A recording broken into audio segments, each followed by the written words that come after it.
Course, but once you get to this position in the tournament, I think, like Jeremy just said, I mean, before you get to the final 16, I think the arms still stay tight. These guys aren't really concerned about who they're playing more than how they're playing. And I think obviously the longer the race, you can, in a weird way, it makes you feel like you can make a few more mistakes Which as you opposed can't. to play perfect. Yeah, which you can't. But sometimes, a certain match can go that way, can it? And if you go to the ad break and you sort of 6-2, 7-2 down, you still feel like you've got a bit of room. Well, it was a star-studded lineup this afternoon, wasn't it? If you missed any of the action, do not worry. Here's a little recap for you. Fennel Gorge finds a way to win, and nothing changed this afternoon. Last year, the Ghost refused to leave the building, and that level of determination in a tight spot shone through again. Sailing close to the wind, but incurring no damage, Gorge reached the last 32 after a battle royal against Adonis Suto. As for the second match of the session, that was infinitely more straightforward. Former US Open champion Ko Ping Chung seized upon several mistakes from Syria's Mohamed Soufi to come through unscathed. The 2023 runner-up goes out, but Ko remains the very serious title threat. Such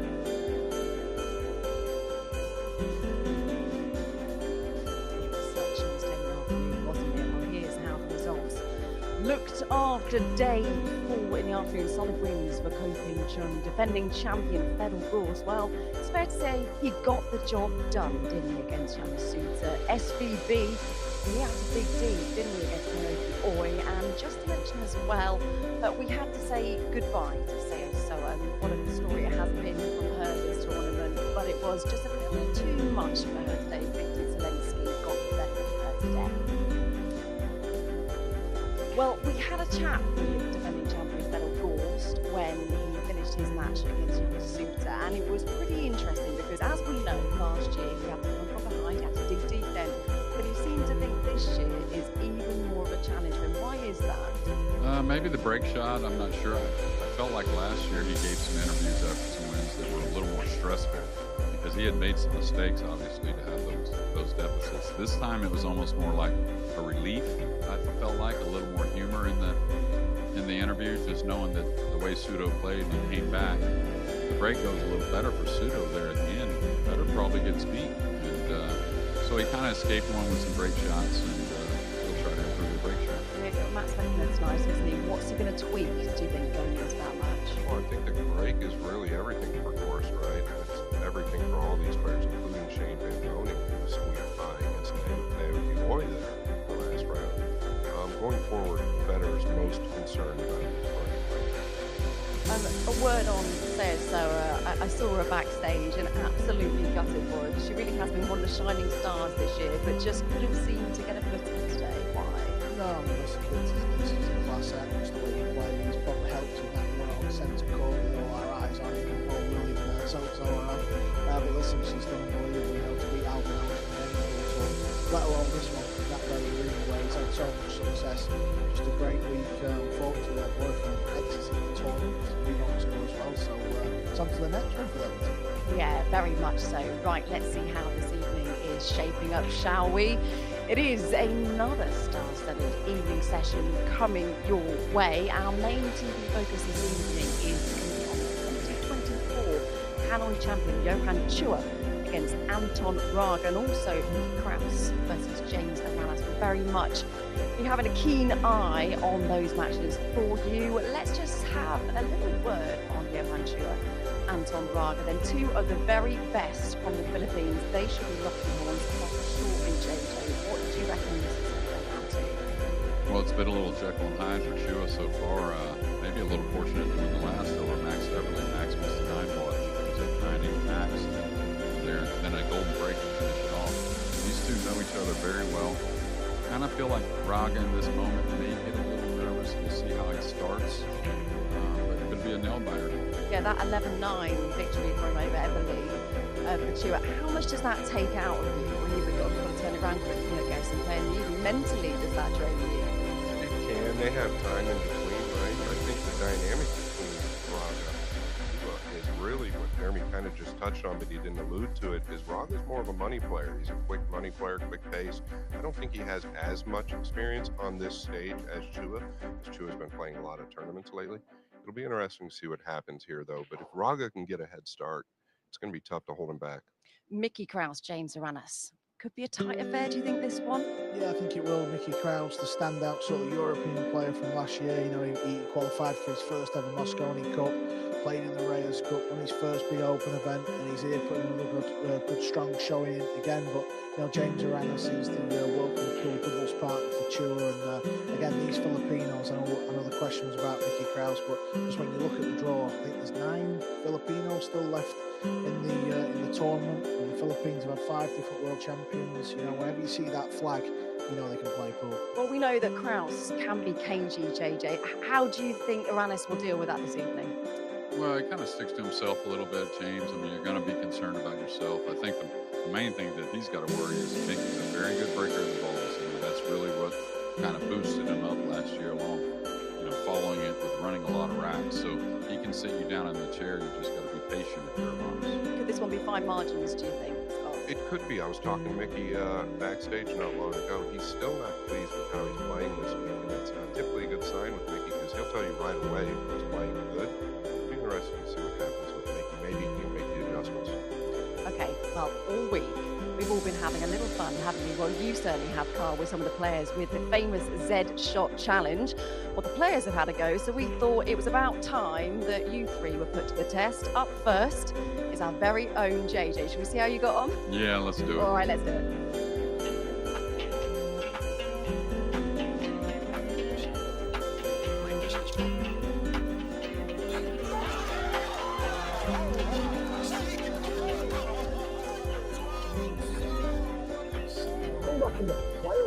Guess what I found practicing on the table? Double checked every time. Yesterday you told me you can't fail to miss the shot 3 times. JJ? Is that what I said? Yeah, that's what you said. But before you attempt the shot, what would the amateur player be thinking? Obviously, FMA's nailed it with 1 shot, and give you 3. But what's the option? Well, they're first thinking they're paying off, probably. Right? They're going to lose. But, you have a Z shot both ways. Okay. But if you come into this route, anytime you go shorter into the rail, it's harder to predict. Right, so maybe this way. That way. And Yeah. that way. Yeah, it's just harder to predict when you go closer distance, you know what I mean? So that's why FMA is right. Exactly. You always have a much more accurate line when you have longer distance. Right. No Yeah. pressure, but you told me yesterday. I did not say that. You did. Huh? Well, I was delirious.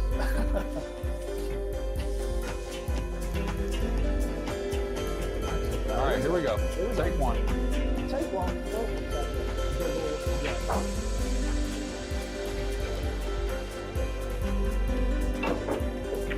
Ooh. Right, good news and bad news. You're not the only person to hit the 8.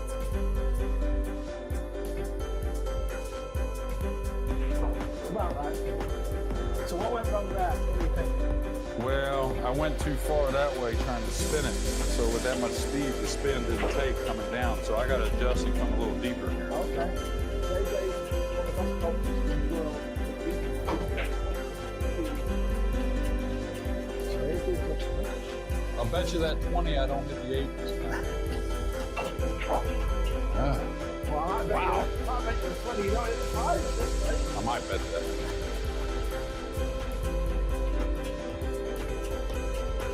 Third and final attempt.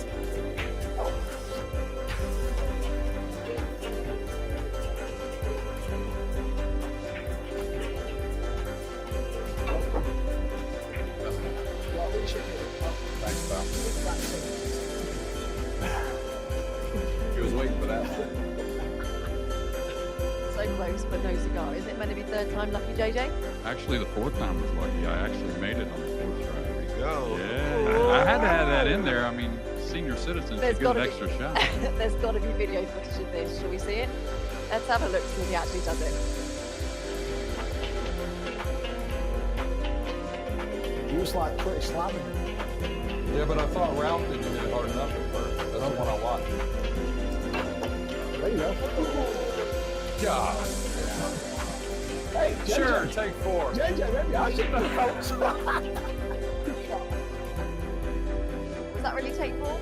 That was take 4, yeah, that was, yeah. That was take 4. Listen, Jeremy's a coach, well renowned, one of the most famous coaches in the world, but I kind of coached him through on that. Did you?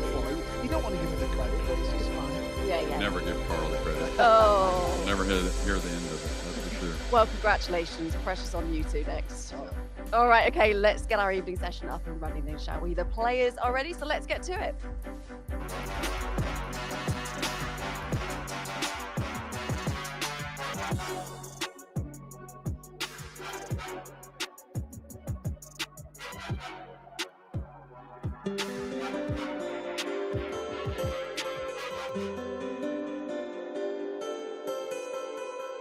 Johan Chua against Anton Raga is our first TV match of the evening, and that is coming up right after this.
Welcome back to Jeddah for a place in the last 16 of the World Pool Championships. Johan Chua locks horns with Anton Raga. And for the first time this evening, let's say hello to JJ and Phil Watts to talk us through it. Anna, thank you very much indeed. You know, it's always a treat to watch any match in the last World Championships, especially when it involves two Filipino players. They are the dominant nation in this championship. There is no doubt. 10 players from the Philippines still vying for the title. The next best nation in terms of representation is Poland at 3. So Raga against Chua.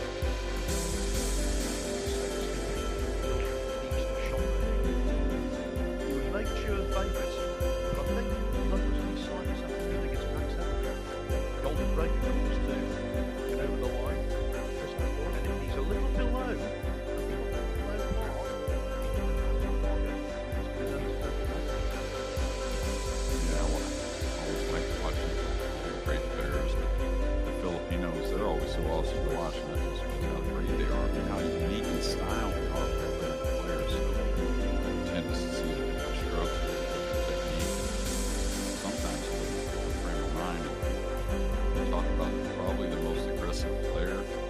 the top players that will go on show. Watch Raga early in the tournament. Hasn't been out on the big scene that much in the last year or so. He looked a little nervy to start the tournament, but he settled in some. See how they play it. Going cross corner here, maybe? Or is he just going to maybe? He did go for the cross corner. Oh, he's hung it. And that's a little unlucky. That cross corner, you figure the ball usually either goes or it gets away from the pocket coming in at that angle. And now Rock.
Does go in the upper corner, i.e. rather to the side. He's made a couple of shots pretty comfortably. Good sign. Arrives here unbeaten. He's beaten Farhad Aldayan actually twice. Once in his open match, then again earlier today. 9-3 and 11-3 respectively. In between, he overcame Mohamed Sufi 9-5. So 29 racks won for the loss of only 11. Pretty good strike rate. Yeah, and 2 of those matches I got to see quite a bit of. Gave his opponent quite a few chances there at the beginning and then settled in. Like he was just settled in from the start of the session.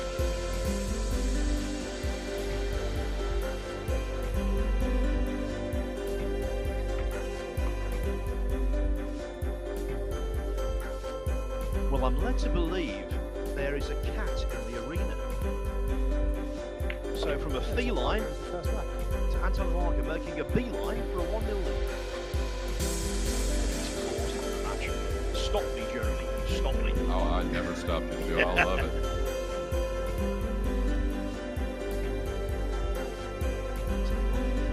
He would love to replicate what he did in the last 32 of the European Open 2023. Ultimately, the runner-up in that decision. In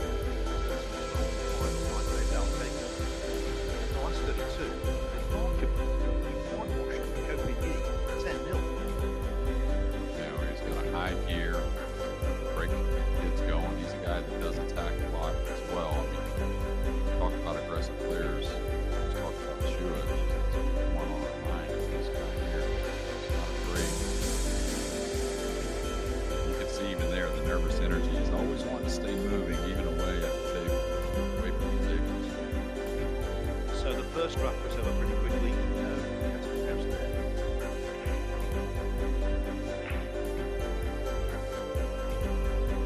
He was very unlucky on the match. Back to Runner up twice. Very good.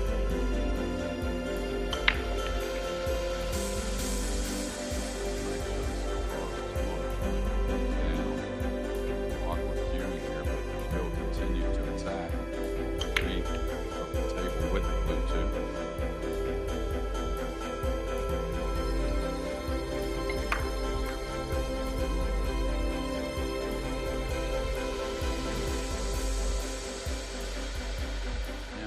Kind of a preference shot, especially with the awkward queuing, I think he goes to the upper left.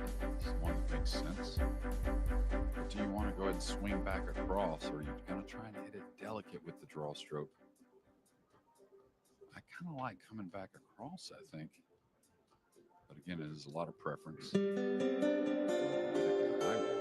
no scratch in the upper right. You have to draw it.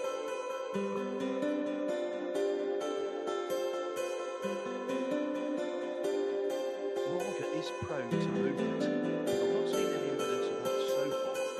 No. I mean, like when I talk about moving, it's just like constant movement away from being down on the ball.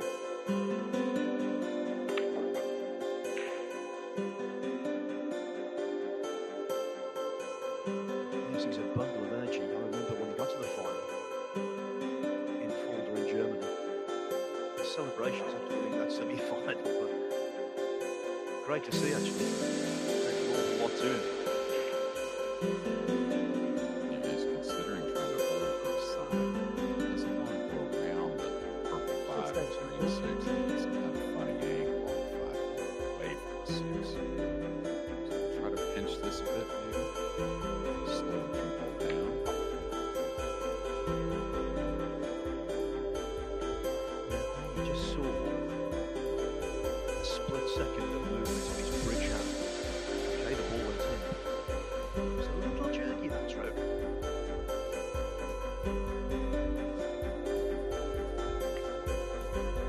Nice shot there, pushing through on the purple 5. Remember, we had mentioned it a few days ago. There's a 10K prize for those consecutive ring runs. Rocket Torpedo, unfortunately, exited the last match. Last round, excuse me, leads it with 5 in a row.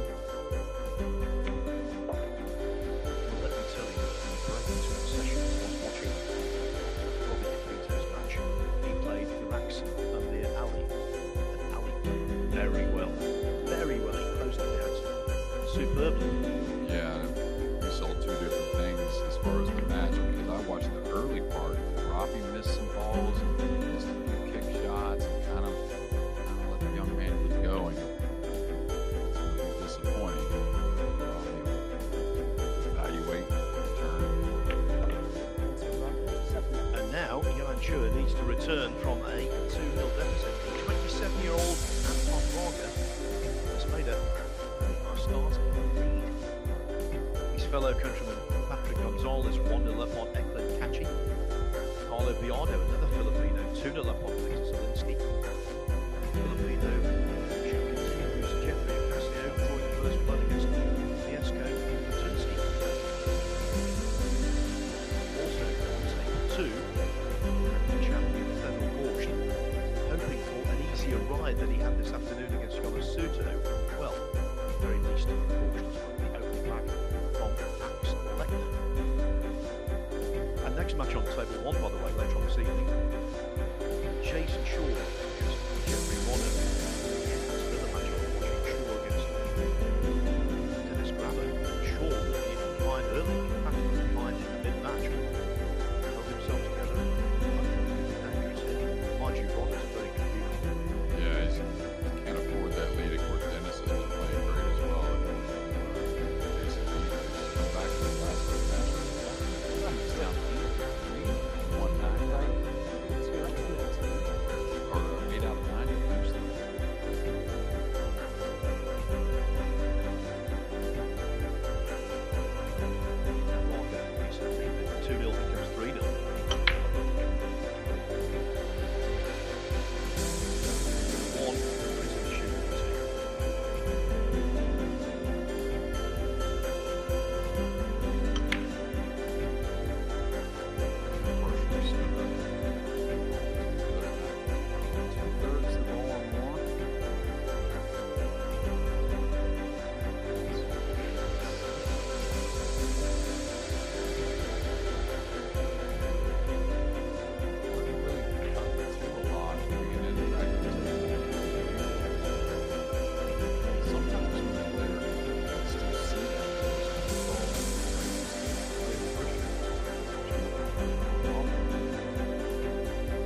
Ocean out Cup. here.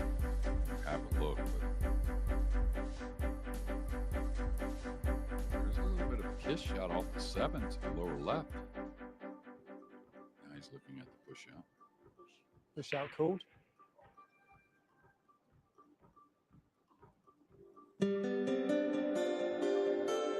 It's your choice. Might get this one back.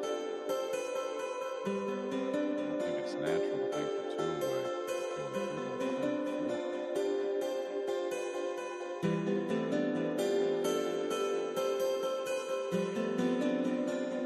Looking at it wrong, but unless he elevates the cue, I don't think he can level and get behind the 4 here.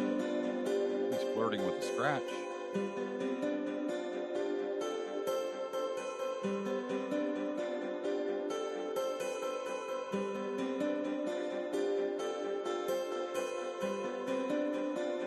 I gotta pass this back.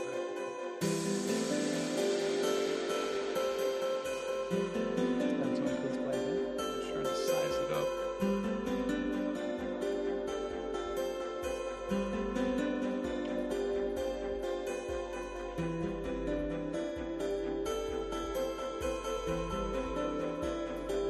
Cut it enough to play the 2 between the 7 and the 4 up the right rail. Foul stroke. Ball in there. A lot more movement on that one, Phil. Body movement, that is. Who's got the clock? The first World 9-Ball Championship I attended, Ismael Paez got to the final, the Mexican jumping bean. Now, if you think that was movement, you want to see him play. But, as I say, through to the final. The movement must have occurred just a split second after him. He was really fun to watch. Yeah, I always liked him. He always had big smiles. I think it was Feng Ping Chao. It seems like anyone that has that shorter kind of delivery tends to lean towards more movement. Longer stroke players seem to settle down a little more. Pretty huge to get ball in hand if you're trailing 2-0 and get out here before the pad break. Yeah, that World Championship was in Cardiff in Wales. The weather wasn't quite as brilliant there as it is here. The sun didn't shine anywhere near as much. Beautiful though overall. I think it was 2,000.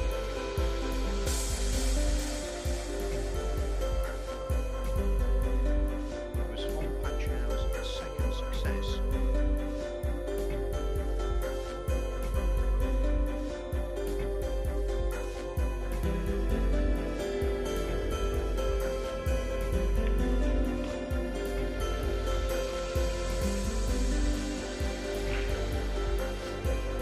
Juniors back in action continuing their tournament. So I think they're down to 4 players. 16 that started. A lot of fun watching those kids play, I'll tell you. All of them all really nice. Of course, some did better than others.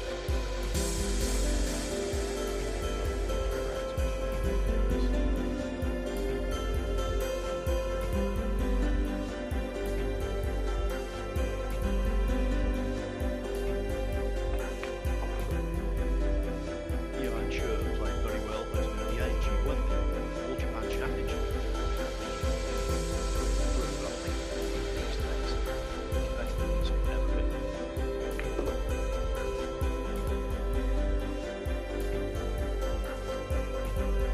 The decision to give that push out back has been well and truly vindicated.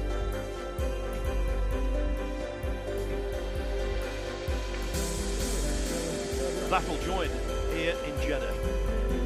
It is Yuan Chur 1 and Tom Raga 2 in the Battle of the Filipinos.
Nice position, a hair of an angle, but he can hold it for the round 7 in the lower right.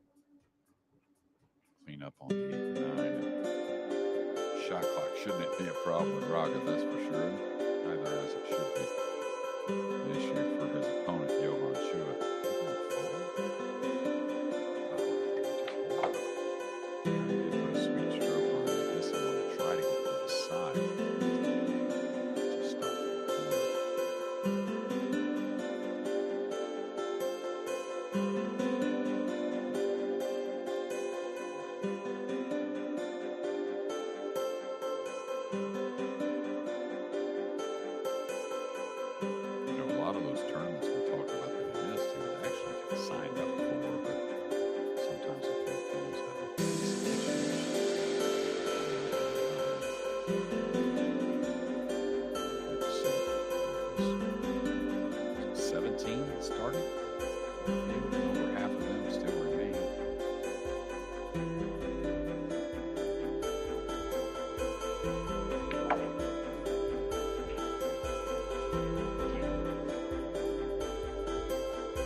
Anton Marga wants to make more history.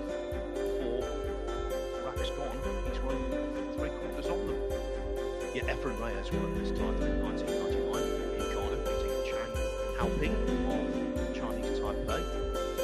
Also Ronnie Alcana, 2006, overcoming Ralph Zucker. That was actually in the Philippines.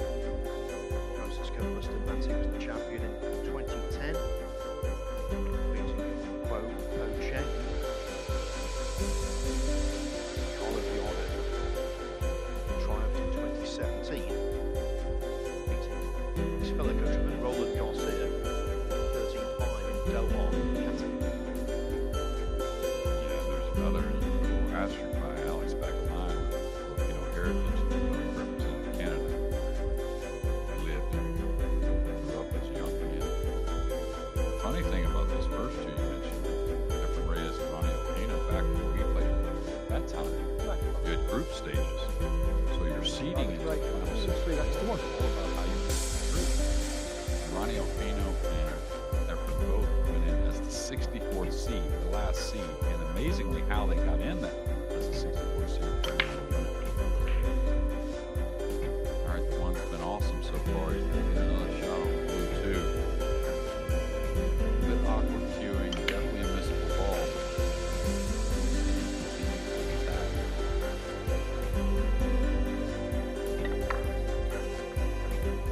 That's what you want. You know, sometimes when we get that view, you see a little bend on the one, a little curve into the pocket, and that curve is in there. Sometimes the curve hits a little low. That would take a beeline.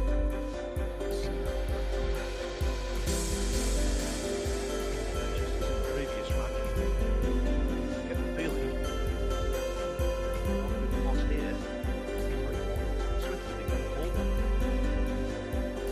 There's a positive, this is the same pocket. Little mindful of the speed, should add some light spin. Type of shot when the nerves are going. Get a little thick on the slip tape.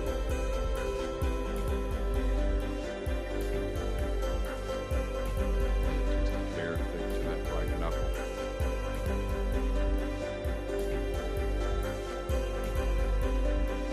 If you leave a ball over pocket, terminology is going to, that really is hanging over the precipice. You won't get much closer to going in without actually dropping. And it's always awkward to play that type of shot at the shoe up in the center of the table.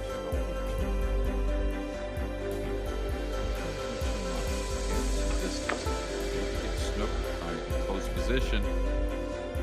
That's exactly what's happening. He can handle the 3 from about the head string. There's no reason to try and get too close. I thought that something really go wrong. Hit it beautifully. Probably got more out of the ball than he expected. But anywhere along that line, he's really a beauty of the shot.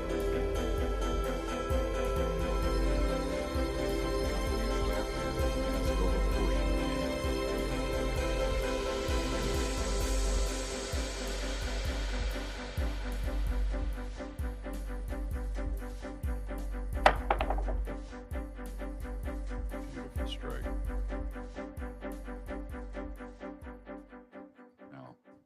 5 doesn't pass the green 6. That's the purple 5. Can he kill the ball for the side pocket? I think he can.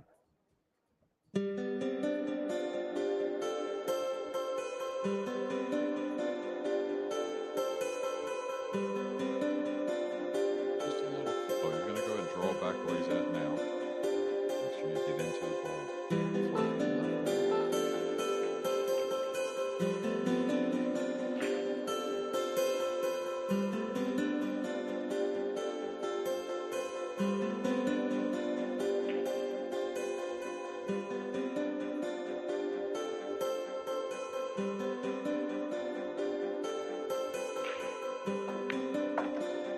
Tell you what, the 5 ball there was no picnic.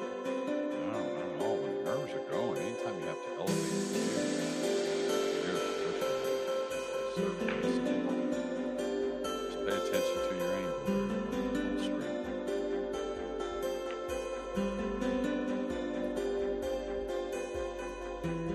Flat should be okay.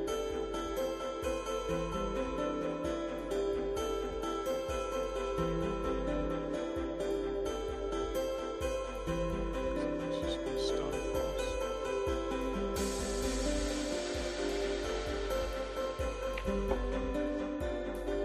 Mindset of all the great players, and I know these two for sure, is just get to the table and feel like it's waxed together. Get behind it to try and catch it, get more separation.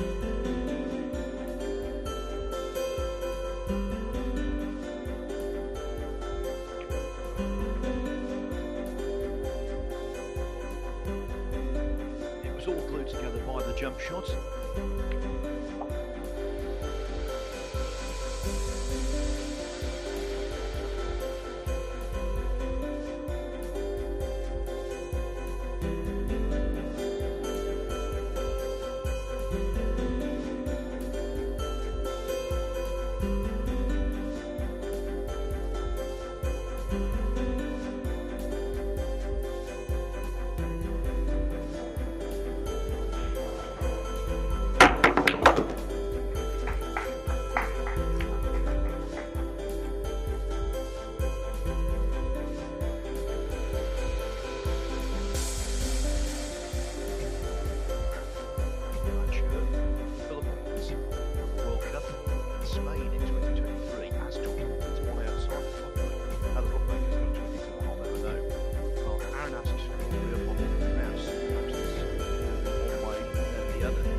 Aforementioned Bernie Regalario continues to impress. He's 6-2 up on Lobo Sun.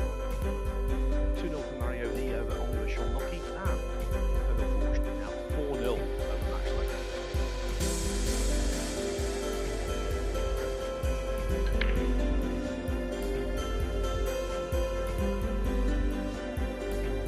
How do you like these apples? Yeah, we'll look at the bottom 4, the 2, 3, 4.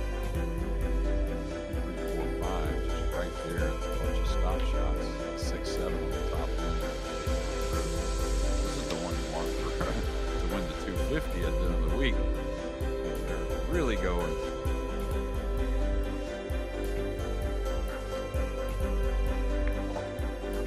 Say, away with an apple, Jim. I don't know how much you've said it this week, but this is the definition of it. I said it on rack. It's got boss. I'm not overdone it. This is the definition of it, and especially with Ryan Schumann and Blake. I like your chances to get 40 years ago.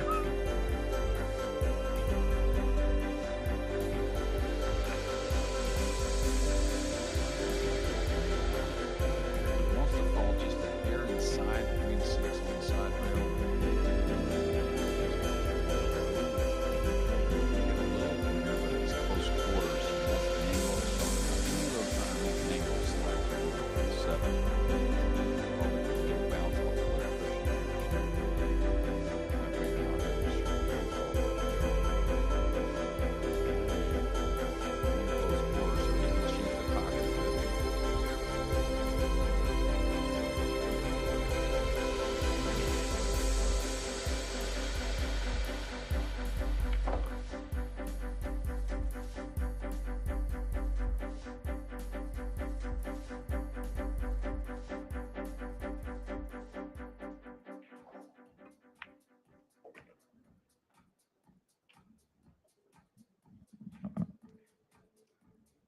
Always had the impression this would be close, and you cannot get closer than 3-3.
Sure is known as bad koi. Break bad. Perfection. But all the same.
Available Taraga.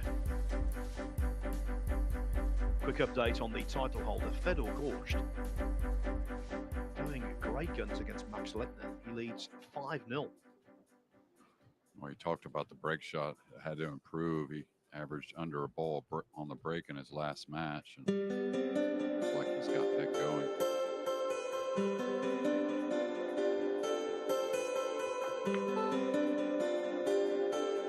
Wanted to slide the cue ball down the rail towards some congestion. Gives you a little better chance to get the snooker. But this is the type of shots we want to see from these two. Something you know they're going to attack with. It takes extreme accuracy. Probably elevates the cue a little bit. And if he makes this one, you'll hear a big thump in that upper left-hand corner.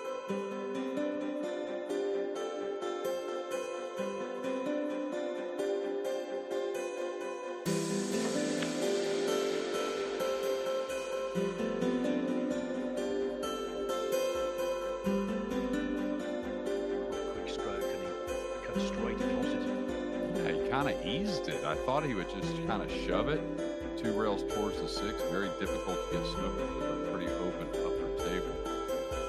Normally, a bit more. So the swerve is trying to get back to the other side. So this will work. That was by design. I didn't think he was snookered at first.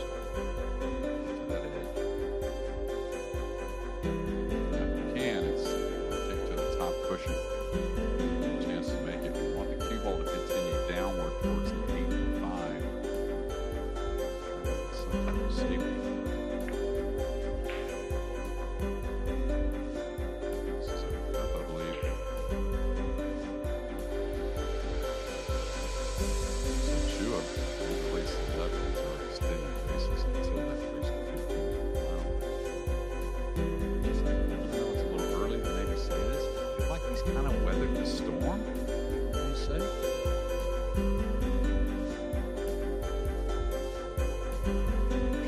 Let's take some cool.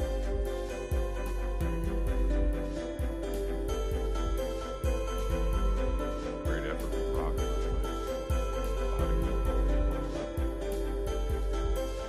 This is kind of odd as I'm following these guys towards that side.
Johan Chua trailed 3-1 But 3 racks in succession gives him the lead for the first time at 4-3.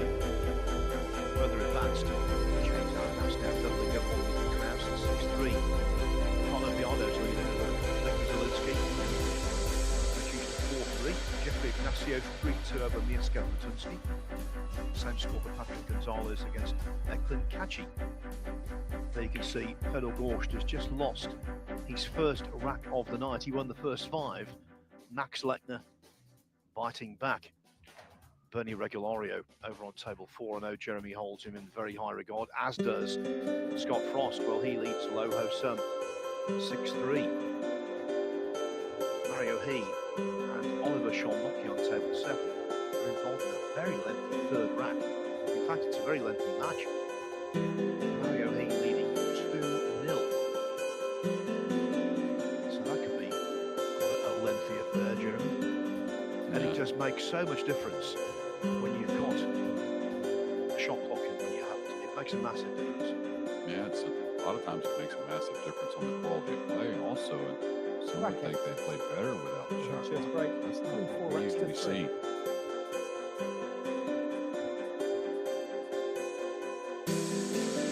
Well, shot clocks make decisions for players, and I think the more rhythm you have, the more clarity of thought you have, the better you play. Yeah, I think you tend to go with your gut a little more. And 9 ball. That's the unlucky part of that break. You come across, sometimes you fluke the 9, sometimes you lose the white rock. Please stop the clock. So much going on here.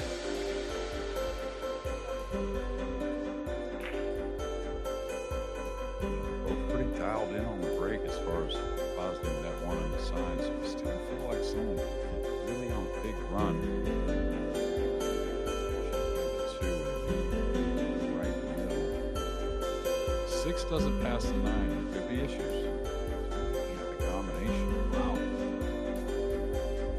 That all has to do with the pink 4 being covered up. Maybe hard to get the right angle. That tells me the 6 doesn't pass the 9. It's the only way that you can shoot this combination.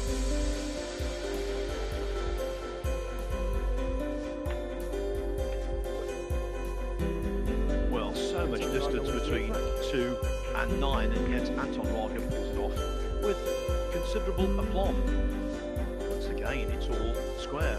4-4. That was a really quick rack because, of course, Jan Chur was exceedingly unlucky with his break. So he went over that distance. He did well. Yeah, you really got to trust your cueing. I mean, that's a lot finer hit than trying to shoot 2 pockets and have to run prayer. Talk about all these talented Filipino players. One of the guys I like the most, and not just the Filipinos, just period, is James Gironis. He gets over the nerves. He's really got a ton of talent. Keep running. So this is Anton Raga. He's done so far. Hasn't really had a close contest yet. I'm sure this will be. What a finalist last year. Definitely with the capabilities of going a little deeper this time around.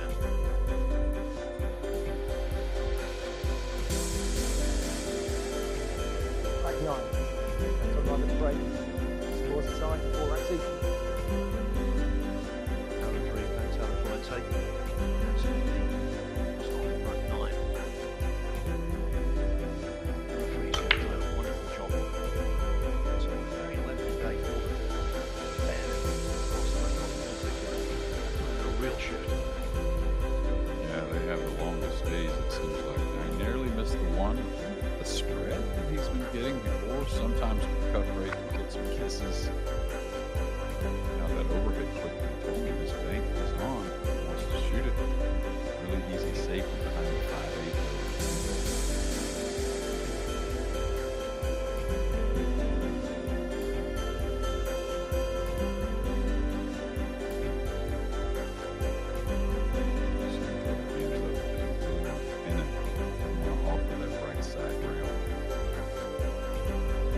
Always the same, isn't he? Very demonstrative.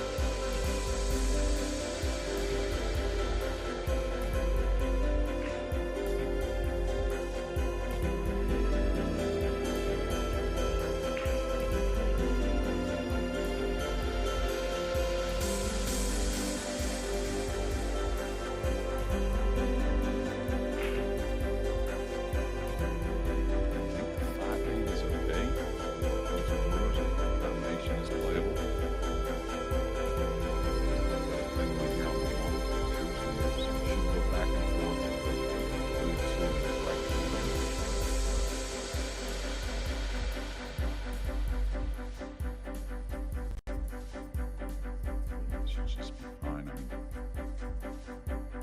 the real shot is going to be from the 4 coming back across for the 5-8. That's the pink 4.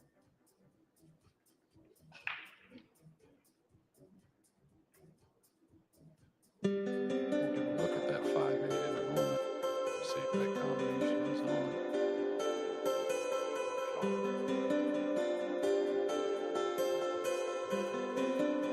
He's acting like you want to get somewhat straight on the pages. Tells me maybe the combination isn't playable. He's setting up for safety here in a few shots.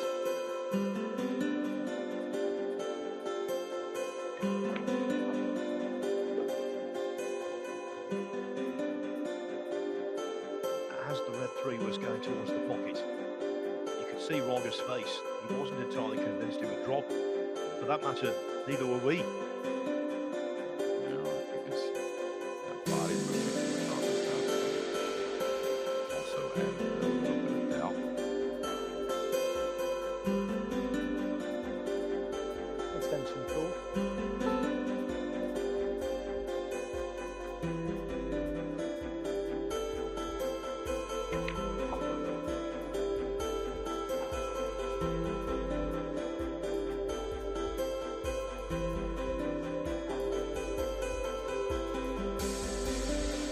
Okay, so maybe not. Hard to cut this enough. Sometimes I don't want to go into the rail. This may be a safe.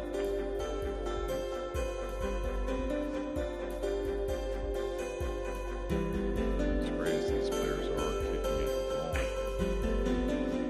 Detroit is a bit of an underdog here. As much as you would think.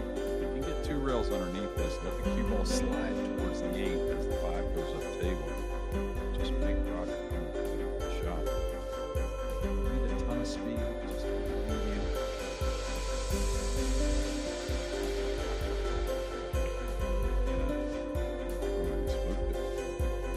Just imagine the shot Roger would have come with. Did make that drive inside.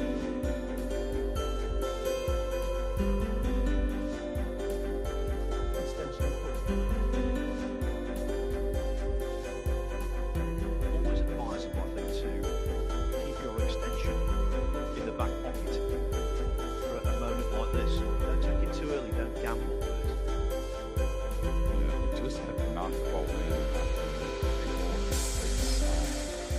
He's going to take on there for right. It's all about getting on the 8.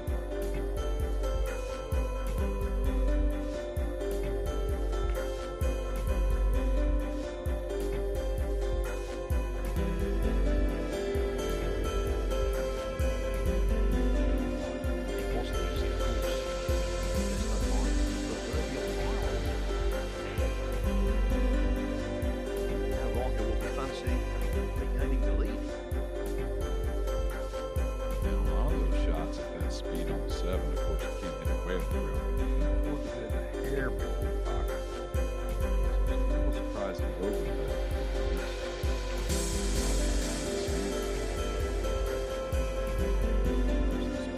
High quality so far. Couple mistakes. So Roger is more simple than 2 shots. Precious few mistakes from James Harris.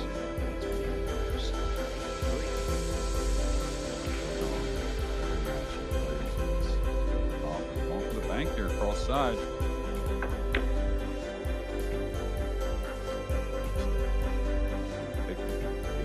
Inches away from the pocket.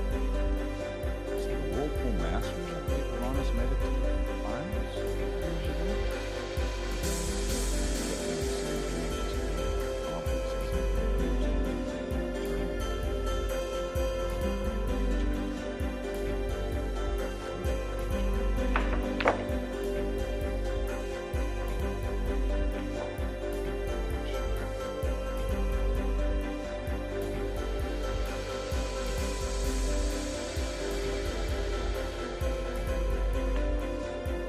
As a collective, the Filipinos are the dominant force in this year's World Pool Championship, and one of the very best from that country.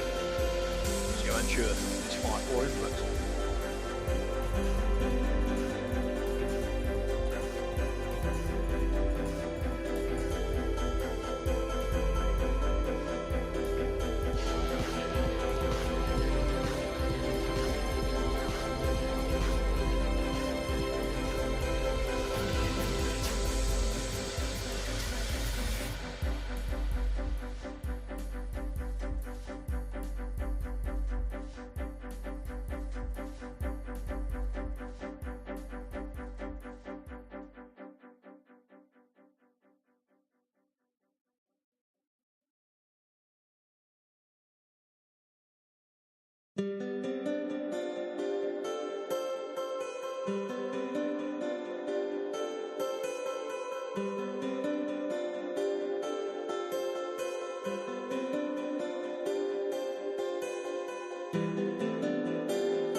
Welcome back to Jeddah in the Kingdom of Saudi Arabia. Welcome back to the 5-last third interaction of the championship. Now to the main arena. Momentum has been ebbing and flowing. Right now, Yohan Chur has slender one rack lead and 5-4. Slender have unfortunately grown on table 2. And the champion has 6 runners on match left.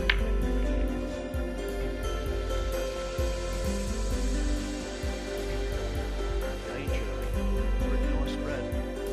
Yeah, he caught it a little thin, so the cue, well, just a hair thin. It was a kiss on the 3 that knocked the cue ball down a little further. Got a little bit of a tough shot considering the position. I know he wants to attack. He's over the 8. He's trying to find where that goes. Something 2. Haphazard.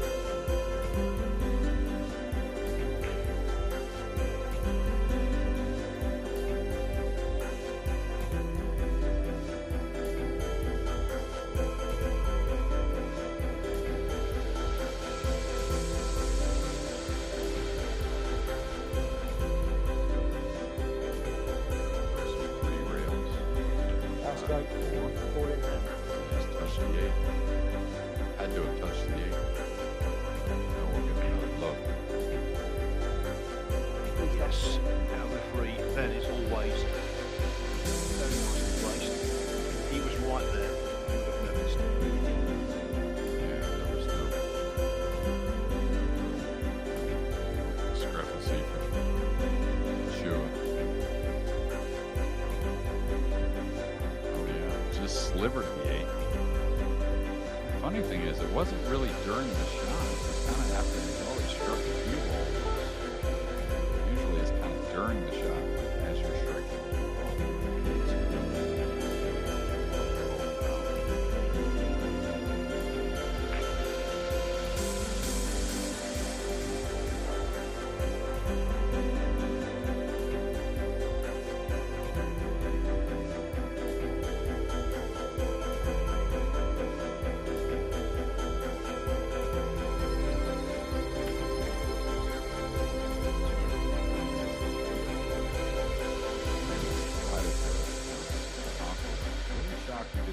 Center of the table on the 5. That way he could just come across on the 6. I think the 4 was there just to come towards the center. A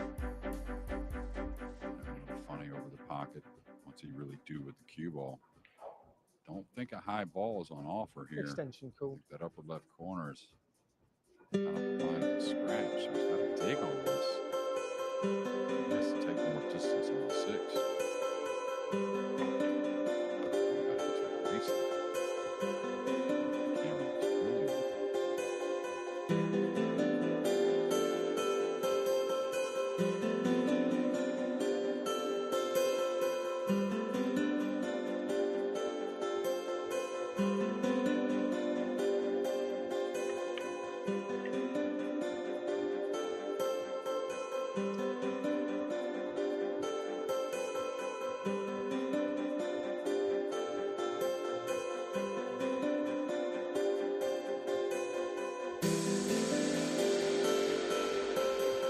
Final 32 matches just kicking on.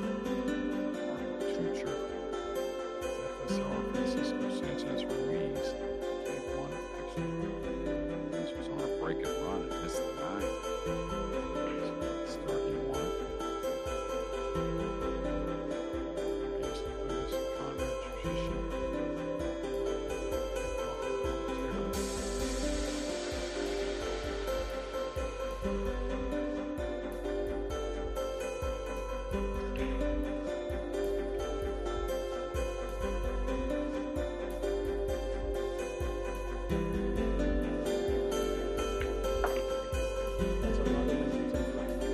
Anton Walker on level terms again. Yes, it's a really busy arena now. Elio Caci starting out against Michael Feliciano. Actually, looking at the draw, it is possible that the brothers Caci could play each other in the final. Although Ekman Caci, big brother, is doing too well at the moment. It's 5-2 down right now to Patrick Gonzalez. Generally, the Filipinos are having a mean feast. Yeah, Morales is about to get another on his side, so he's nearing the end. Big lead over Mickey Krause.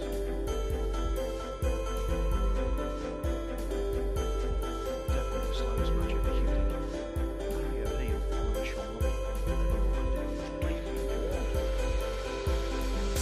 played 4 racks while we played 10. With a couple of commercial breaks. Yeah, it's crazy. 9-ball pool. Sometimes the ball's so funny. Anything to their opponent.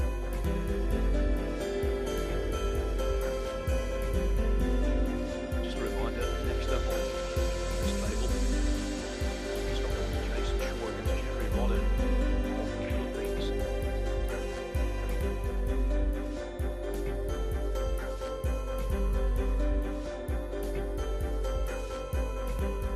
Back 11. Anton rather great. Scores a tied 5 backs each. The last 16 winner of this match will play Amir Ali or Luan Dongtian. Miles away from a resolution.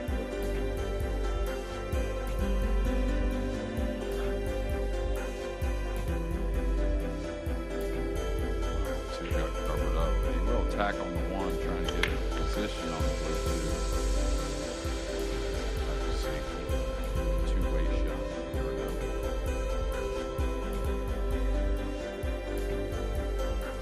Ball stroke. Two goes to the lower left.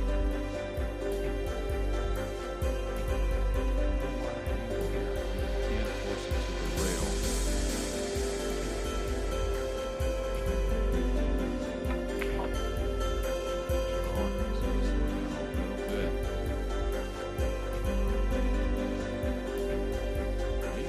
Side actually.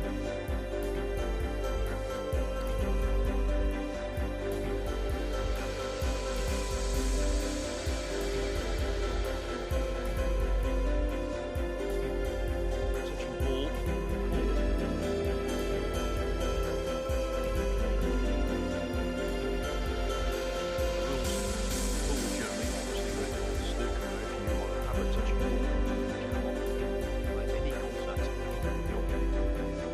Shoot dead away from it, which that would be a foul at 9-ball.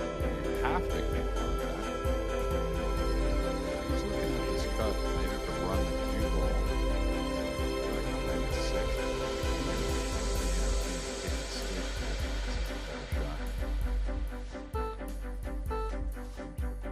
Make it coming behind the 6. We'll take that.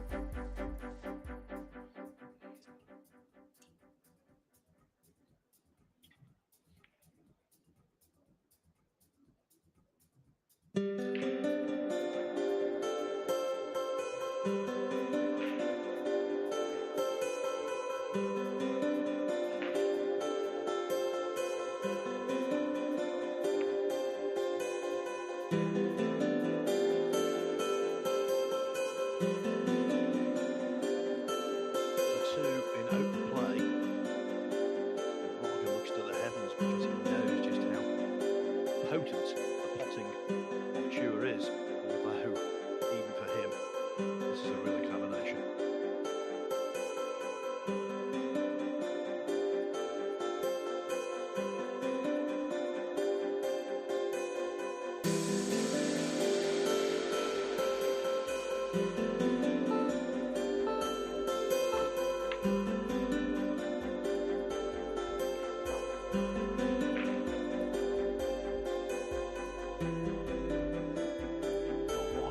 back to the table, as we said, Jeremy, even for Johan Chua, that 2 was a stretch. Yeah, absolutely. I mean, I always like to bet on the great players to make those difficult ones. Almost bet against them. Right in the pocket, right? You said if they were a very difficult shot. They drove it up nicely to 6 first for Anton Raga. Over halfway home.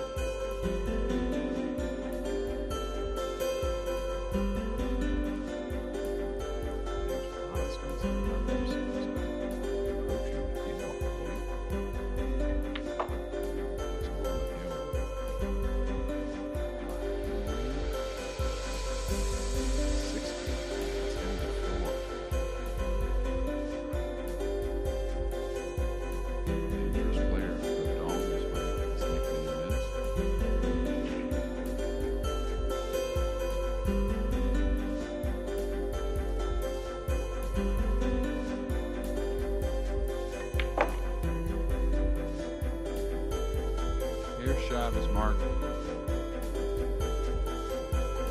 What speed he plays here, because this is how you hit the pocket. Your speed can be a little off on the 7, which can make it hard to hit around 7, comfortable speed kind of puts him a little on the right rail.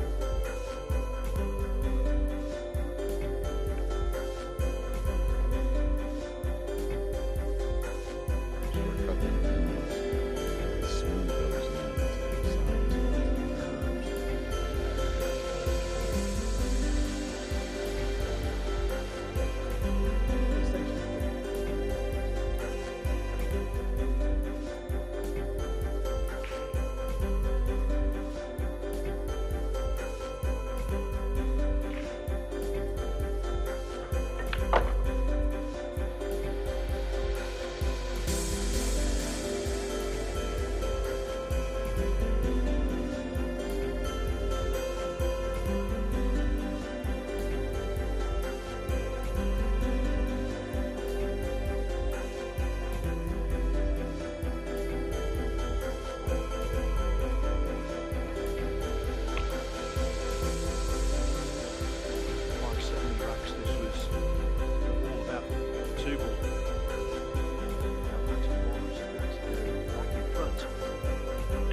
time since 3-2. Scratches heavily down the flow. Chop ball on intensity, so big matches going on involving huge stars of the game, such as Kobe and Chun 2-0 up on his fellow countryman Wu Kun Lin. There you can see confirmation of James Aranas on the hill against the press. The first player with Aranas into the last 16. Hurdle Gorst in total command against Max Lechner. Bernie Regalario, after that flying start, is keeping low hope zone at arm's length. 8-5 the score there. After missing the 9 first round. Francisco Sanchez Ruiz has drawn level with Marco Chutra at 1-1. And the score scoring tools for Filipinos I haven't mentioned. So on this line to go on. Followed the auto 5-4 over Victor Zelinsky. Jeffrey Ignacio 6-2 against Mieszko Batunski. Rack 12. Anton Wright, great. Giving 6 racks to 5. And one of the score on table 2, Fedor Gorst. Just to repeat, in control against Max Lechner at 7-1. Foul stroke. All in hand. Scratching on the break, just what Johan Chua wanted to see.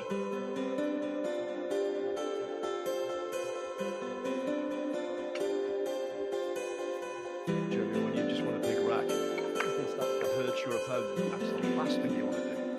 Yeah, and some would say that's an unlucky kiss, but if you hit it too thin and get to the bottom rail, there's balls crossing that bottom rail at all times on the break, and these kisses happen. That's why you didn't see the spread, because they caught the ball really thin. And the same thing for the side. Get a little thick, and the cue ball gets roaming towards that side pocket. You get a lot of bad kisses there as well.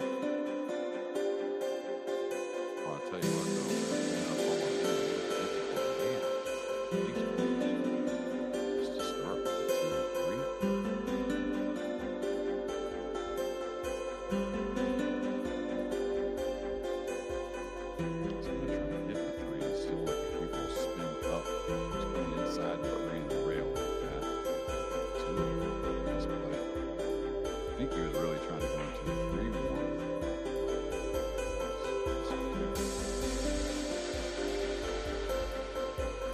Shot maker, problem solver.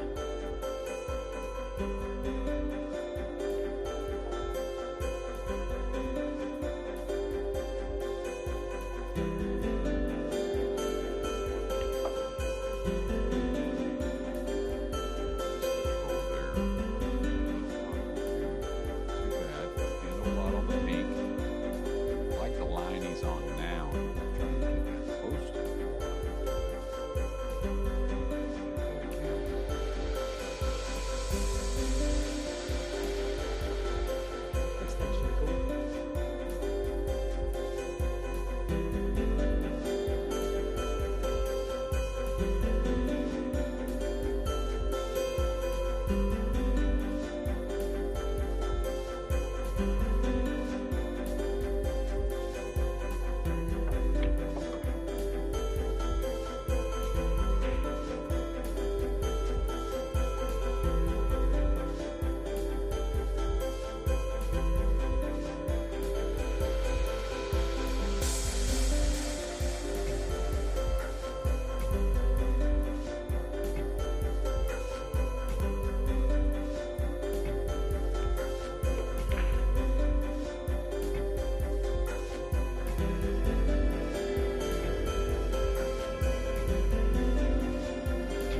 Well circled, Jeremy.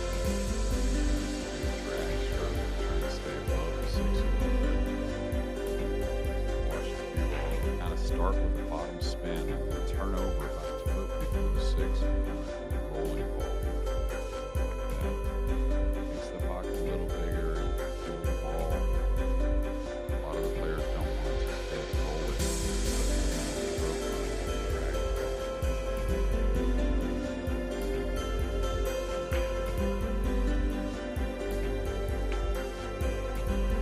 I can tell you at bottom table 3, James Harris is very close to contributing to Kraus.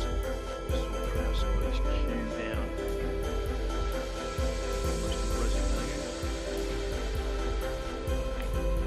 We try to watch as many matches as we can. James, few mistakes before Ferris the first one. Settle down quickly.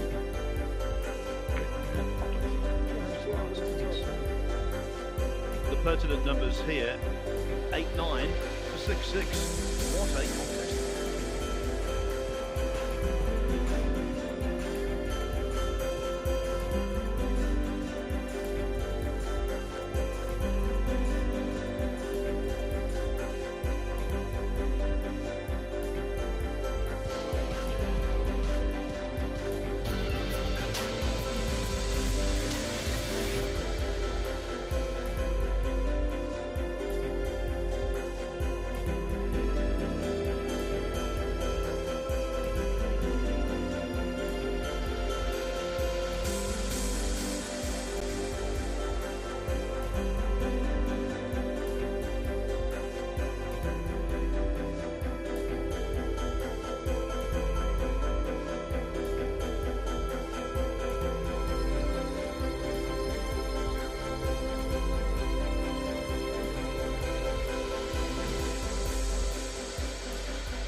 Aranas was heading towards the last 16.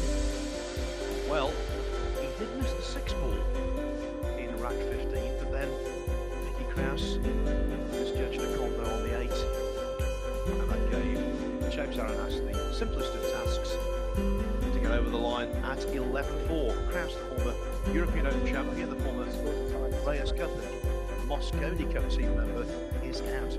Aranas will now play either Koping Chung or Wu Kun Lin. Koping Chung leading 3-0 at the moment.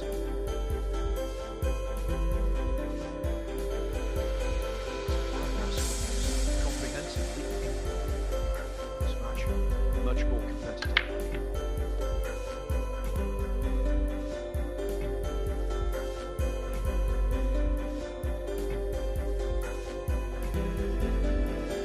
Obvious push out situation here. Break off.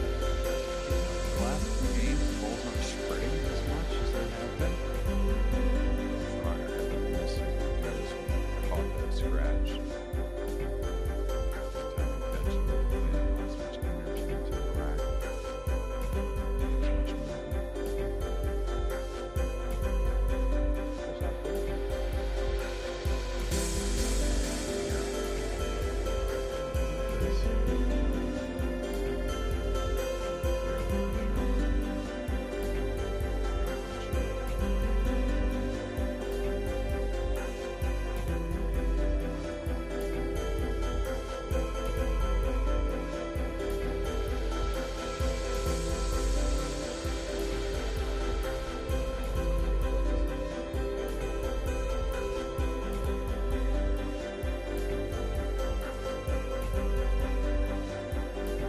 This is the type of push out. I mean, you got to push out difficult. He certainly has. Gonna bank the 2 down, trying to come behind the paint. Chop the 2, trying to come behind the 5, 6, 7, 8. He's going to the main.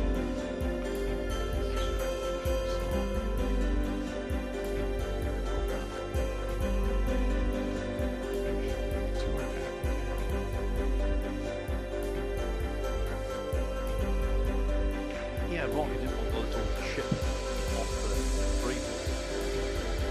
Jeremy said, generally it's pushing the opposition.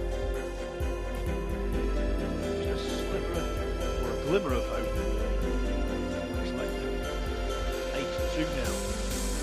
Israel's, but unfortunately it was 8-1.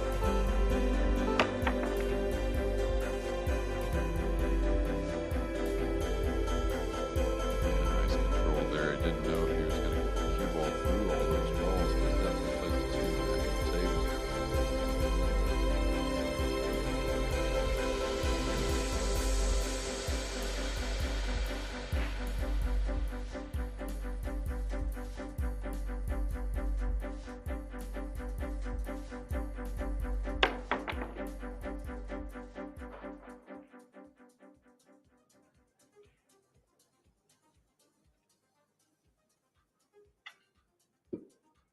And he's got an angle to go towards the 3-9 off that left side cushion. Not sure if he could come 3 rails behind it, maybe bust it open. I don't think there's a kiss shot on the 9 available. Looking to get in that short side position for the 3 in the upper right. It's the type of shot you could fall on the back rail and kind of trap yourself in a position to take on a difficult shot that maybe a pair of underdog shooting.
Margaret is sticking with Chur as the ranks on top. Chances of him actually coming out on top increasing all the time. Chur's been unable to gain sustained control.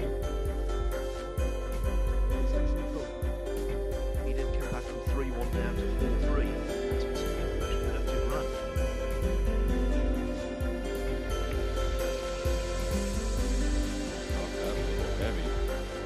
Narrowly getting by the 9.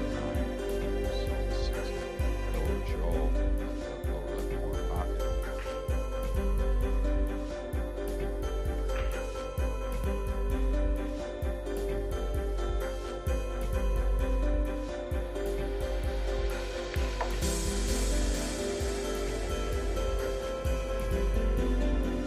Chur, the number 4 in the World 9 Horse rankings. Fall behind, he should fall behind here.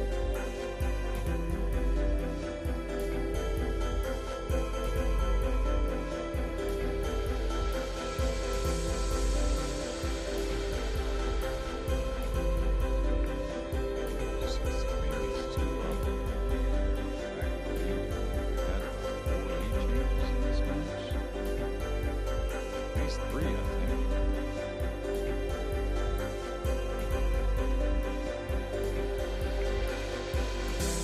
It is, and this time it is Anton Raga who's back in the ascendancy at 7-6 in this race.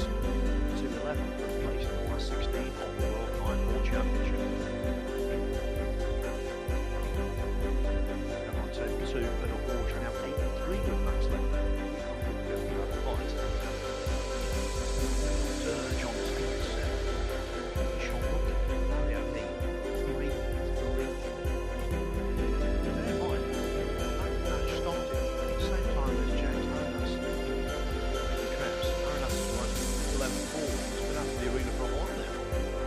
Zielinski fighting back against Carlo Biardo, 6-6. Jim Ignacio, 6-5 over Mieszko Petruski. Ekman Kachi was 5-2 down to Patrick Gonzalez now. Kachi's deficit only 1-5-4. And Loho Sun is rallying against Bernie Rafario, trailing only 8-7. Early days for FSR. Francisco Sanchez Ruiz 2-1 up on Marco Tuta. Michael Feliciano holds an identical advantage over Claudio Cacci. And it's the same score, 2-1 for Konrad Yajushin over Pierce Labutis on the table, immediately below our commentary position. Yeah, we always discuss, when these matches go hill-hill, there's rarely ever break and run. It always seems like a push-out situation, but when it gets in this time of the match, a lot of times someone starts to find shots after the break and has an opportunity to really take the match over. The other player obviously in striking distance. So you see Rock with a scratch on the break the last time he played the balls. He's going to shore that up.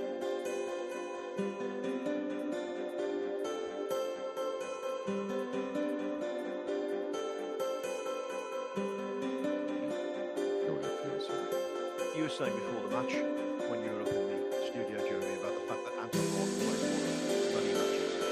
It's a different kind of mindset to playing in tournaments. But of course, this is for the ultimate money. This is for the biggest prize.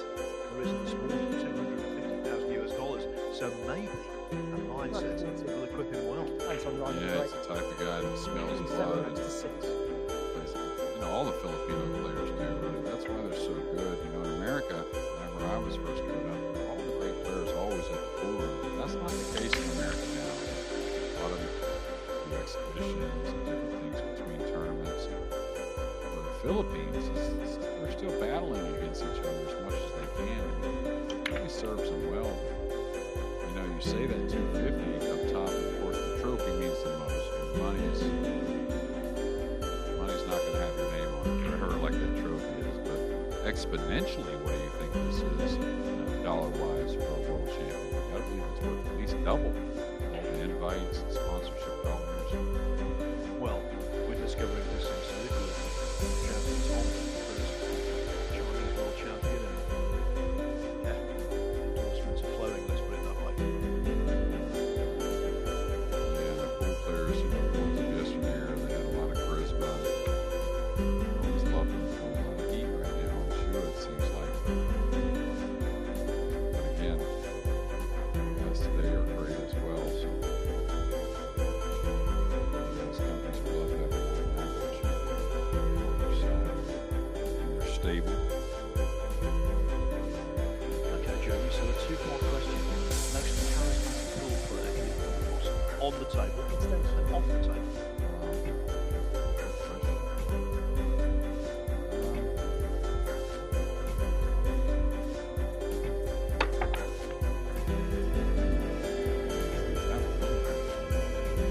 I'll tell you, you know, a lot of pool players, almost all pool players have seen the Some non-pool players have seen the Keith played his part of Grady's seasons pretty well because he was a colorful guy on the table, and he's of course a colorful guy off the table. You got to think about that for a moment. Keith McCready is one that came to mind on both parts of that.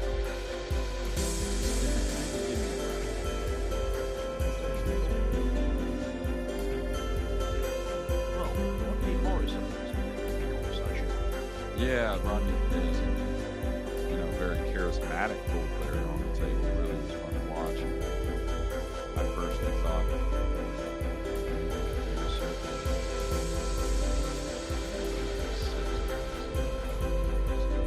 the first one I attended. I thought he was going to go on to be the number one player in the world for a while. Just so much upside and power, whatever you want to call it. Definitely very good.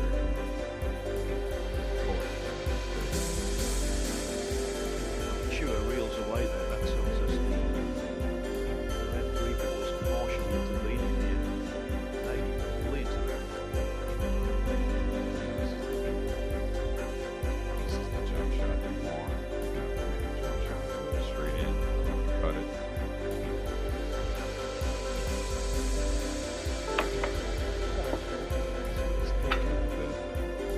Control. I think there's the ball on top of it too.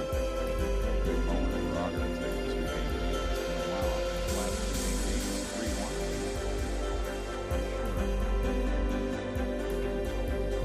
Yeah, you're right, it was. The balls are like this in fighting position. Ball in hand is normally the death knell like that. Well, you brought up a great name in Roger Morris. There's many great ones out there along with Roger. But I got to tip my hat to off the table. And I probably would say maybe even on the table if I got to see him in his prime a little more, is the guy who taught me how to play the most. Had a lot of people help me, but Jersey Red, Jack Brett, incredible. Funniest, one of the funniest humans you'll ever meet, and very, very knowledgeable, and he was a true champion as well.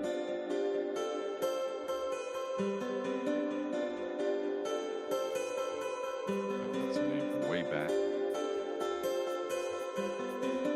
Moscone era, he played.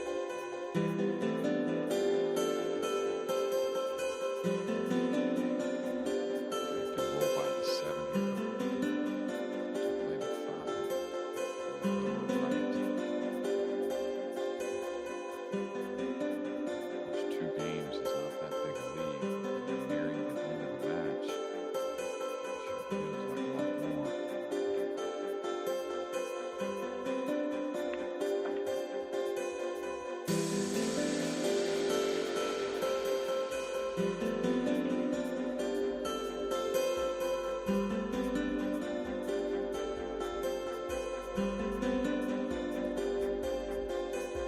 tell you, I pretty much have my answer for on the table. I gotta go with Everett Reese. I mean, he would show emotion. He would give you a little bit when he got lucky here and there. Of course, he would come with some of the most incredible shots you've ever seen. So I'll give it to Everett Bata Reyes. So a little old school with those two, but I think that's okay.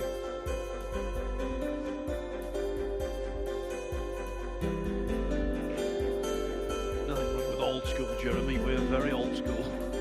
Yeah, well, you've been around it. You could answer that same question. I'm sure there's plenty of the snooker guys that qualify. Absolutely. Anton Marga, he might be qualifying for the last 16 here. Ball in hand, doing the business. He leads, Johan Chur. 8-6. Pedal Gorst is stuck on 8. On table 2. Now leading Max Lechner 8-4. That slow moving contest between Oliver Szolnocki and Mario Heers. One more racket deep. Szolnocki 4-3 up. Marvin Assis and Long Kwok Wan. By the way, Long is playing very well here. They're just starting out. Conrad Jushin 3-1 over Pierce Labutis. It's 2-2 for Lydia Caci and Michael Feliciano. 3-2 for Francisco Sanchez Ruiz. It's Marco Tudor, and here is our first look at Federer this evening. I was saying he was stuck on 8. It's down to right, the hoodoo, if it ever was a hoodoo. Bernie Regulario on the hill against Loho 7-10-7. Gonzalez 6-4 over Edward Caci. Opening Chung won the first 3 racks against Cooper and Lin. Now he's 3-2. Paulo Biardo 7-6 over Victor Zelinsky. 6-6 Jeffrey Ignacio and Mieszko Patunsky. Swap Swan home. When he won the title last year, his most comfortable victory was 11-4. Funnily enough,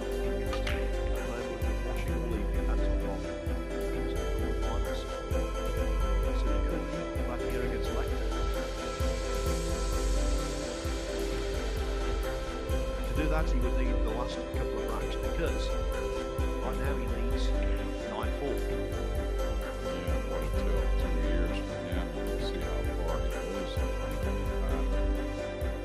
Trailed it many times last year in this event. I think he's only trailed, or he hasn't trailed since down 2-0 in the first match against Sam Henderson. On 3 cushions here.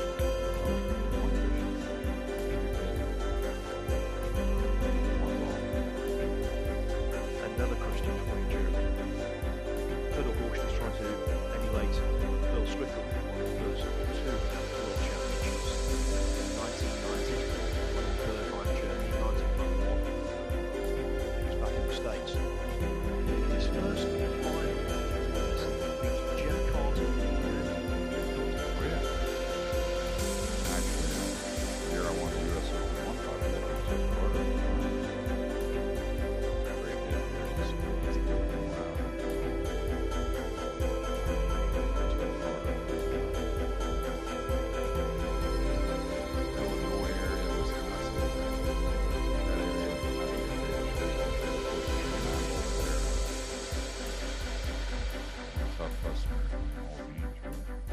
But you don't know much about one pocket. It was the craziest thing.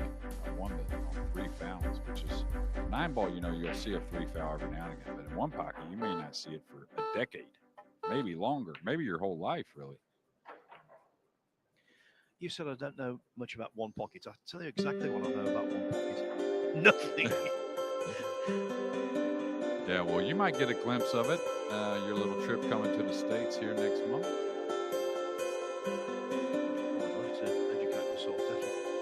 Now then, Chu needs to get going again. Let's go back on this one now. This first one. 3 and then back out table. So you have to just take what he can get. It's going to go away the queue and come back home.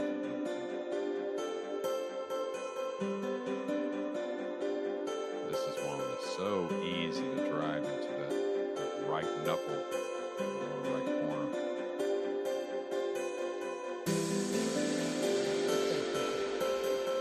Most sportsmen say you got to man up, make it happen. That's exactly what he has to do here. And that's normally Tua's approach. Take on the big shots, don't be scared of them. Twice back and forth.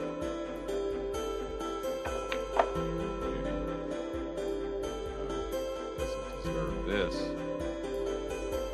Foul straight. It was even. The fact that it gave him just a small amount of hope as it hung on the lip of the pocket and then cruelly descended. Yeah, probably didn't expect it. He just cured it so much. He got a little more cue ball movement than expected. Now, Traverse heading towards the end of this match. He's got to get better with the break. The break is a loss for the entire rock this week.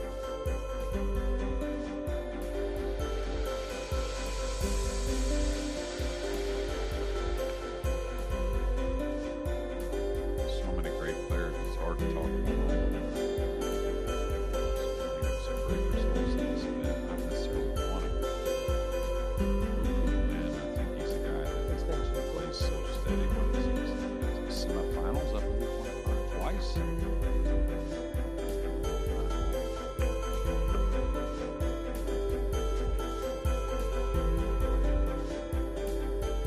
Seems like the quiet guys we forget about too often.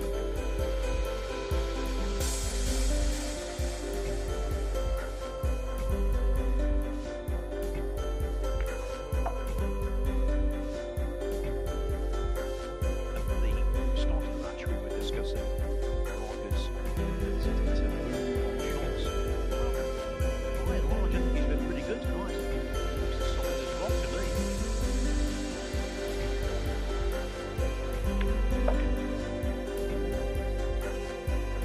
A little thinner to the side than he wanted. So close, drawing the cue ball into position. The side push should be okay. Just don't let it wander and fall somewhat straight. Get off the rail.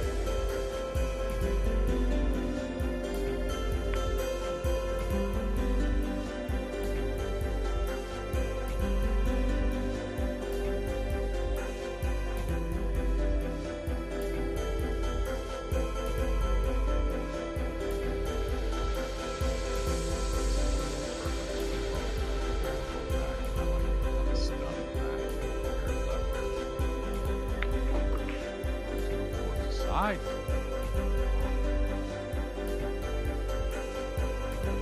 Little pocket is made. This spot is so much easier than it might have been. This rapidly lays on.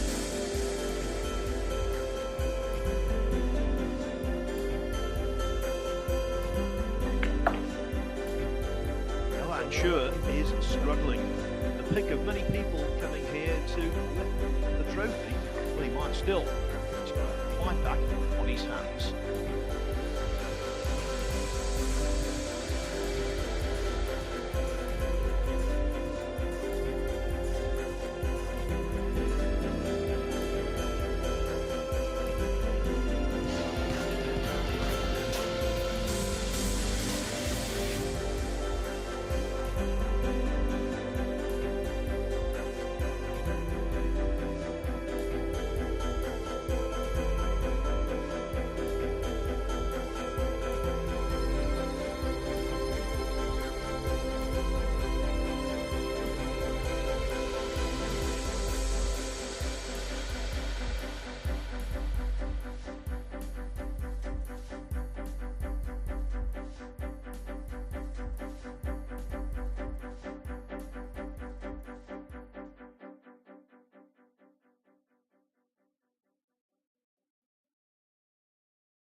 Several big names already departed the Whirlpool Championship here in Jeddah, in the Kingdom of Saudi Arabia.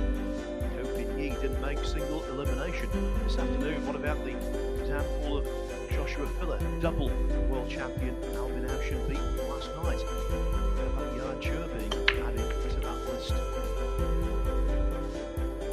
don't think Fedor Gorsh will be the defending champion now on the hill against Max Verstappen. 10-4.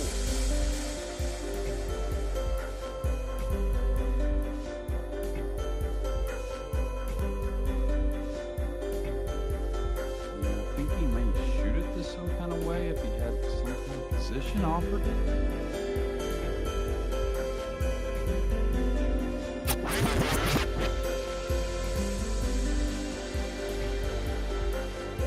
looking like a lot of room on the two. He's going to go around the 8 and 9 here. Oh no, he's queuing down. So maybe he can come deeper in the corner than I thought. Beauty shot.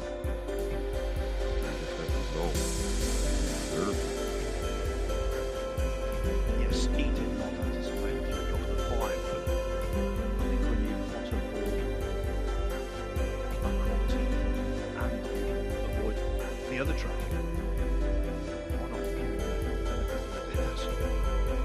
Yeah, once he stayed above the 8 and 9, which was the real trouble. Nothing too bad.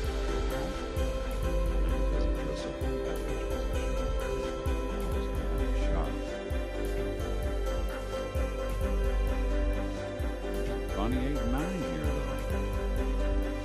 That'd be a combination or a kiss shot, unless he tries to open him somehow. We'll see how he falls in round 6.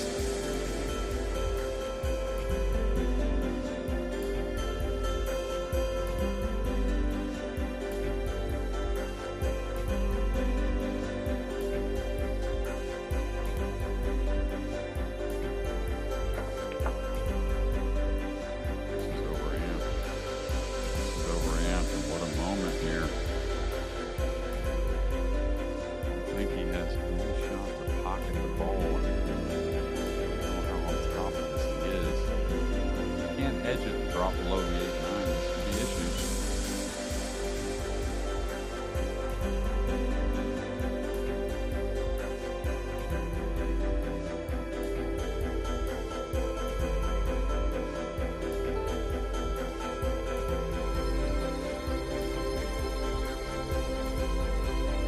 He couldn't pot it, but that was the next best thing.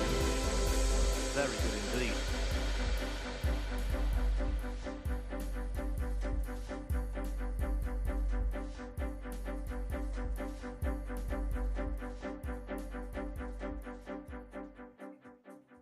Extension call.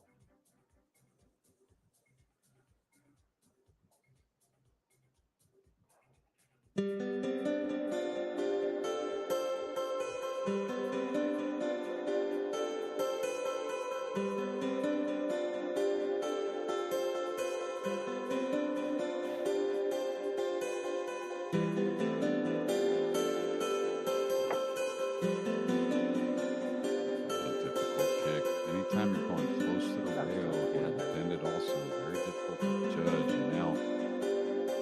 think the Yes, eight I'm nine bumped it there and made the combination a little more natural. This is the third rack in succession, Jeremy. Marcus had ball in hand. With Yeah. an open pot to start. Yeah, and because he really didn't break the balls well there for a couple racks. A little maneuvering game that he got the best of. And now we get to the hill. He's kind of overhit this a touch. So now he's got to put a little inside spin or come across for the 8. I think he intended to get on the combination, that being the 8-9, to finish this rack and get on the hill. Got a little too excited. Ahead of himself.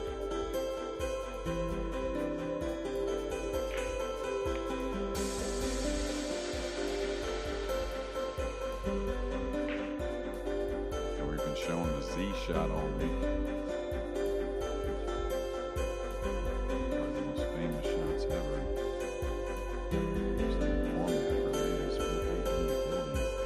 Maybe not in today, they must be. Because those are the years later to those watching this country take them titles, which they have to choose from.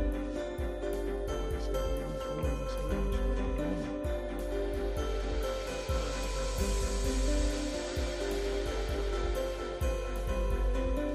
Anton Ryan. Yes, and that's because Anton Raga is now on 10, 4 clear, 4 up, possible 5 racks to play. Johan Schur will need all of his brilliance to pull this match out of the fire. In fact, breathing fire is the man they call the Dragon. Now, there's an extra prize here this week. $10,000 for the most consecutive break-in run-outs. Johan Schur in an earlier match had 4. That's the second on the list. Like Robbie Capito on day 1.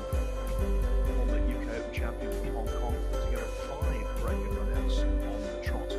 Tied third, Claudio Cacci, Alexander Scholch. 3 isn't enough. 5 at the moment. Just the note.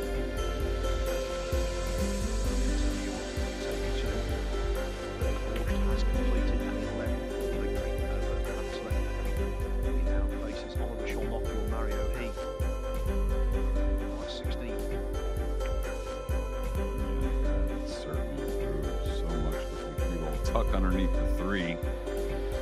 Trailed heavily in this match. On the hill. Some 18-9 is all. That's a cracking contest over on table 4. He's going to get one of the prettier shots, shooting the ball down the rail past the side. It's a very natural position moving forward here, Phil. So this is the shot, it looks like. If you get this one down, you fancy his chances.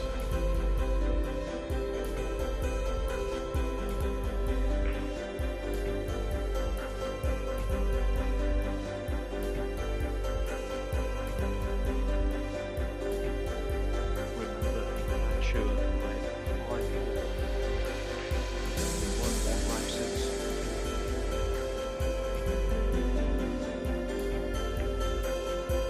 Nailed it.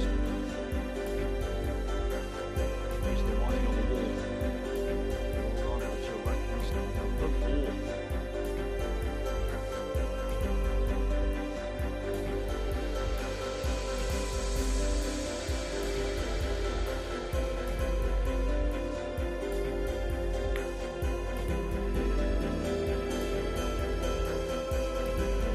Seven passes the 8. Expect that now. 5 to the 6 now. It's a little impeding to get the easy angle. Bring 6 to drop on these 2. Bottom end. Halo 45 first push.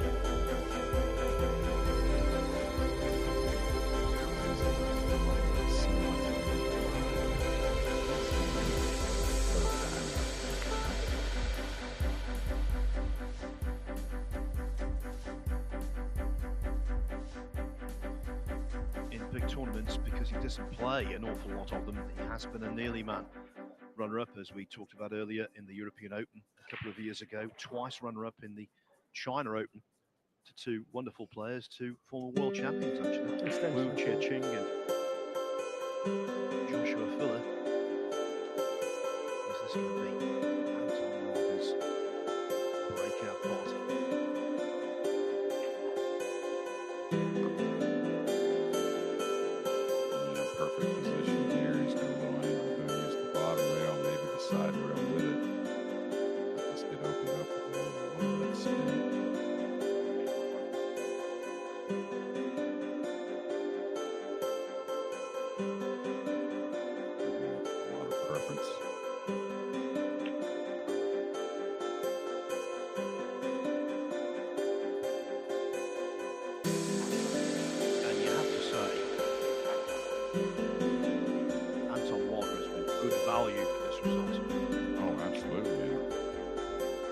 what I saw early in the event, I saw some nerves flowing, even as a big favorite.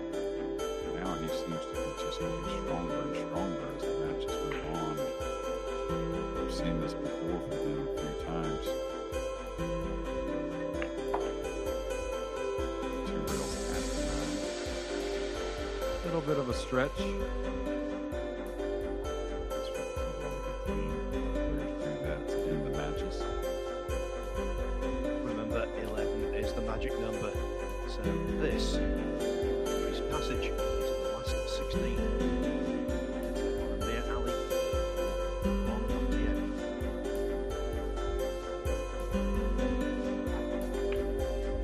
Anton Raga wins the match. In the battle of the 11 racks to 6. Filipinos, Cebu has overcome Johan Chur, who's from Bacolod in the central Philippines. Yes, the Dragon, winging his way through. What a good victory for him. Johan Chur, semi-finalist last year, will be bitterly disappointed. But Raga, showing his class with an all-round performance that was too good for world number 4.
Coming out of night 4 here at the World Pool Championships. Bad Koi is out of the World Championships. The world number 4 seed knocked out by the world number 36, Anton Raga.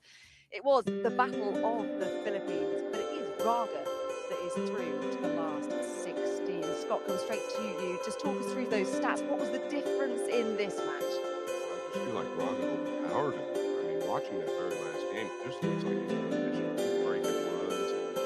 Really long run. He's just a shot maker. He's got so much power in between the mid game, which is very intimidating. Yeah, pop success there because he's up at 96%. Only missed 4 balls, you know, and 17 racks played. It was a real good performance from Raga. obviously not an easy match when you're playing your fellow countrymen and they're good friends, but you know, Raga is a funny little player. He's got all these like little nifty shots about his game, very good strength on the table. He's got all the shots that you need to win tournaments. Well, Tua was many's favourite to go on and win the tournament. When we were speaking about him on day one, he was many's favourite. Yeah, anything can happen in this format, though, and these two guys are very familiar with one another. 2 fouls for Raga versus 5 fouls for Tua. That's a huge difference right there. That's 5 turnovers versus 2. Big turnovers right there. That makes a huge difference. That's probably the scoreline difference, actually, in that match. Raga's not really played loads of tournaments on the World Mango, so listen, the tour's still developing, it's still new, still, you know, tournaments are being added all the time. Obviously, he lives in the Philippines, which is a long way. He's been to a final, an open event, he lost out in the Classic to David Al-Qaeda. Listen, he's got a good chance, and obviously he's going to go to bed tonight. He's going to be thinking, oh, I'm touching this. This is the thing, a win like that for Raga, the confidence boost that it must give you. Yeah, he's got huge confidence now. I think he's always had big confidence. Just a huge money player over the Philippines. That's what he's used to doing, right? I think his transition into tournament pool is obviously here. Not to mention he's got a little money coming in pretty good. Waking up tomorrow. That's he'll be always helps, excited. doesn't it? Yeah.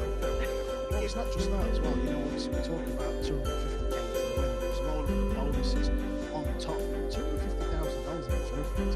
That's life changes. Real life changes. Absolutely, absolutely. Right, should we have a look to see what is still to come this evening? I do have to know as well, I'm so sorry about my We love shoes. 'em. I've been doing laps at the arena and I've totally forgotten to change my We shoes. love 'em. Everyone's looking at them, so I apologise for that. Let's just have a look. Should we gloss over that? And let's just have a look to see what's coming up in a moment. Our main TV focus then this evening is Scotland's Jason Shaw up against Jeffrey Rono. I mean, Jason Shaw, let's just get stuck into him. Because he is someone, well, he's achieved so much in his career, hasn't he? But this world title, that still escapes him. Yeah, you don't know if it's a money on or not. I get to call his match coming up next. I'm excited to do it. I know he had a few struggles versus Dennis Grave just last match. He finished really well, which is a good sign for Shaw. Yeah, it's amazing to think that Jason Shaw only been to the last 16 months of the World Pool Championship. You know, you think he'd be right because they say all the time, it's quite interesting. Jason Shaw didn't start out as a 9-ball pool player, as an English 8-ball. Jeffrey Roper, well, quite unusual. He started out playing snooker. He's made the switch 2 or 3 years ago, so this is going to be a very intriguing battle. One thing we do know about Jason Shaw is he does love communication, and that does seem to bring out the best of him, doesn't it? Well, that's a great point. He is a legend of the TV arena, and that's a true story, right? Mosconi Cup legend. What he does in the arena there is uncanny. Can he do it here? Yeah, he loves it when he gets pumped up for it. Funny enough, I was in the practice room and then he says, I've got to walk out. We're walking out. I said, I'm not. Yeah, he wants to walk out. I want to walk out. I want to get over the podium, come down, see out his shoes and get in there. Over that thing, come on. We can see them behind him, just getting warming up and getting ready to take on the practice. What's going through your mind in these moments? I think Jason is the type of guy that just dials in, really. Alone can truly go off if you wouldn't know it. That's the type of guy who just dials in. Look forward to him to play good. I think that's the first thing he's had all week. He seemed pretty relaxed with you as well, Jason Shaw. Yeah, very relaxed. What's interesting, it'll be interesting to see how many times he gets reps in that. It's not watching. No, it can't be a lot. I see Rado playing a lot. I'm just looking forward to it. Right, well, we're getting ready. So let's get to, shall we, our second fight.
to secure his place in the last 16. Let's see how he fares against Jeffrey Rhoda. Let's hand you over to Scott Frost and Michael McMullen for the final match of the night. Thanks very much, Anna. Shaw has for so long been the leading hope of a British player winning this World Championship for just the third time ever. It's only been further than this last 32 stage of it once, and that was 9 years ago. And this evening, Scott, he's up against an opponent who is more than capable of ending his hopes for this year. Yeah, you could say that again. I don't think they're going to be a shot clock much either.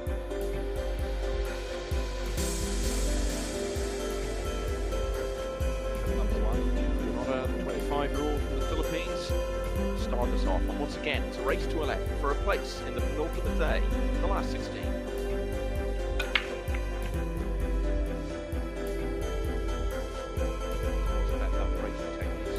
I'll tell you what, the cue ball finished high, which we haven't seen a lot of this tape. I think that's a great result. I had to catch a pretty good kiss. Well, it caught off the 9, then the 3, but it was going to be perfect for this. Just long ball to start out.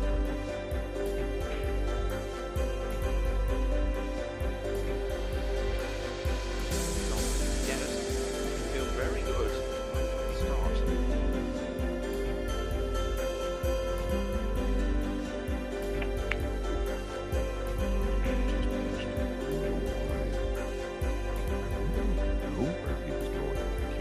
I think he overlooked me. To be honest with you.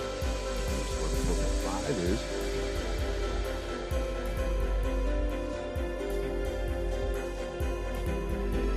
Definitely get out of that position.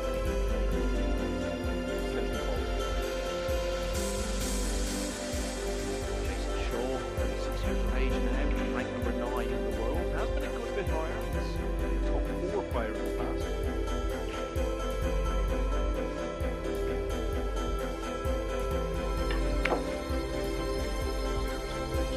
Watch out 7. This is the final little.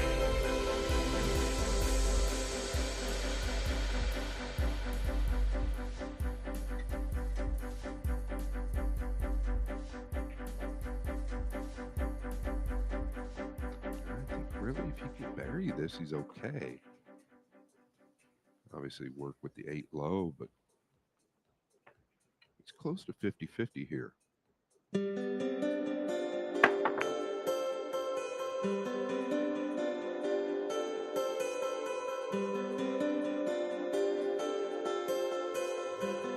second time this week that Jeffrey Rhoda has faced a Glaswegian. He beat Fraser Patrick 9-8. Winners qualification. He'd already had a good win over Mustafa Aldar, who beat Fedor Gorst here last year. Sending Gorst to the one-loss side. To emerge to win the championship. round earlier today against Fuche Wei. He won by 11 racks to 4.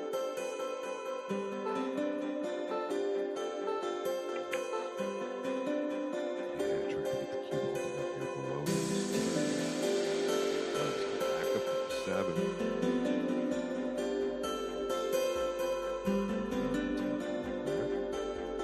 This is one that Sean may just have to ram and slap at it with a little bit of power.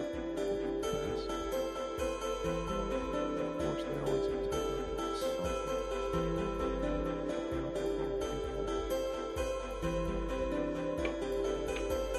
They just really slap at it.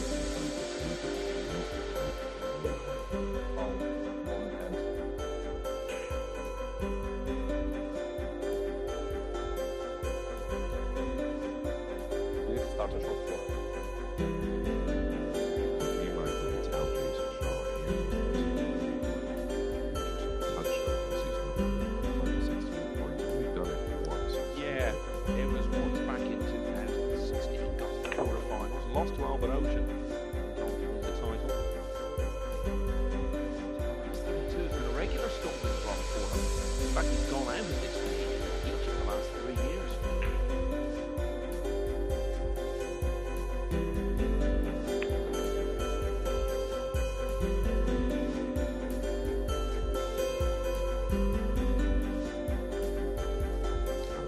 Honestly, I haven't seen a lot.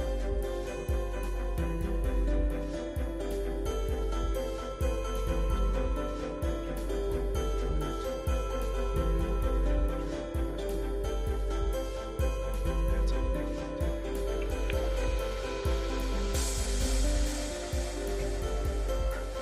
He was very strong 2024, did well in a number of the matchroom events.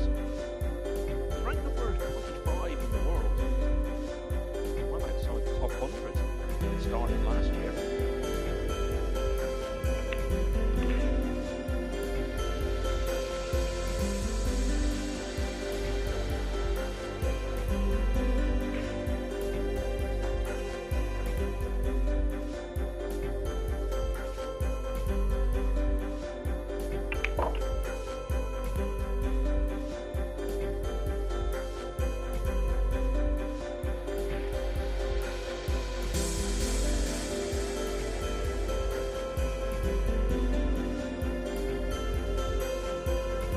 Jeffrey Rodder started the rack by 2 balls off the break and finished it by depositing the 9. Jason Shaw was involved in between.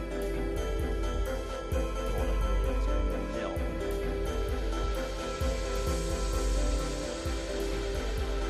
So another winner to tell you about, Bernie Regalario has defeated Loho Sum of Hong Kong by 11 racks to 9. Regalario is through, and that means the first 4 players through in the last 16, 3 of them from the Philippines. It's worse. Oh, going on table 7, Oliver Shoroki, 6-4 up on Mario Mean. Bob Wang has been to quarterfinals before. One against Marvin Cease. The stats there. Surround and Rodder. Piers Labutas of Lithuania has been very big semi-finals over the last couple of years. Used that high ball, Video Catchy. Francisco Sanchez Ruiz, 4 former winners of the title to get this far. Gonzalez leading 8-5 over Exit Catchy from last year. Spotted Crawford again. And a couple of players on the hill. Carlo Beato, winner of the title, and 10-8 against Kutlinski. Jeffrey Ignacio, 10-7 up against Bertunsky. So what's going on back here? Early lead.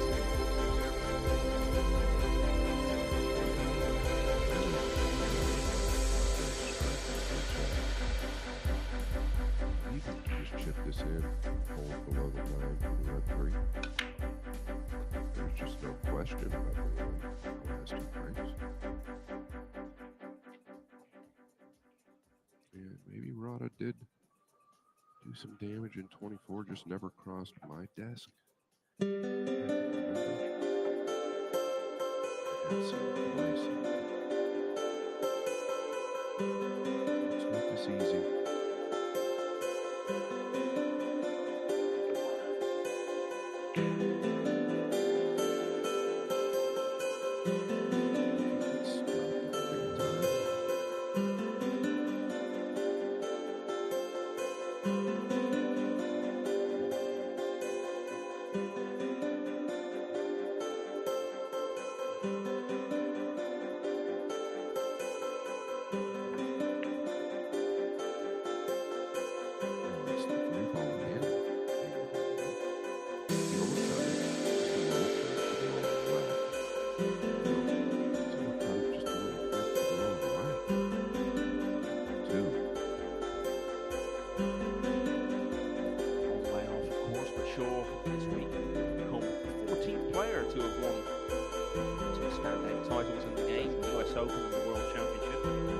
US Open win came some time ago, 2017, when he beat a very young Eklund Catch in the final.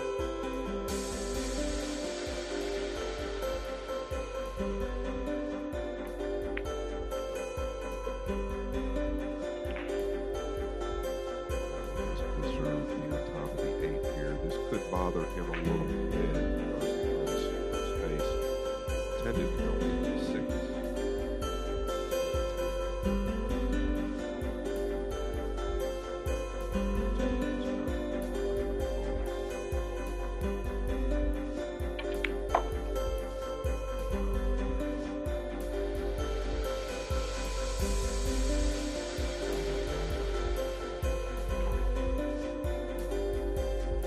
Becoming particularly easy for him early on.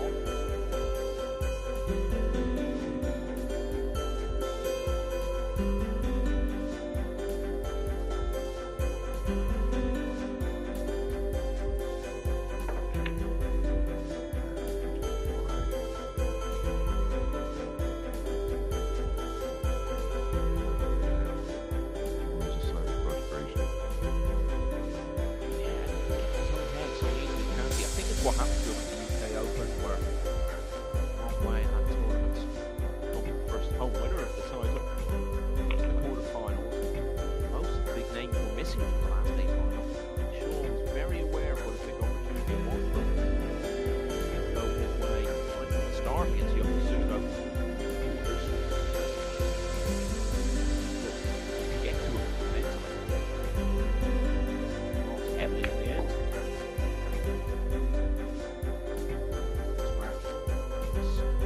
Good deal now.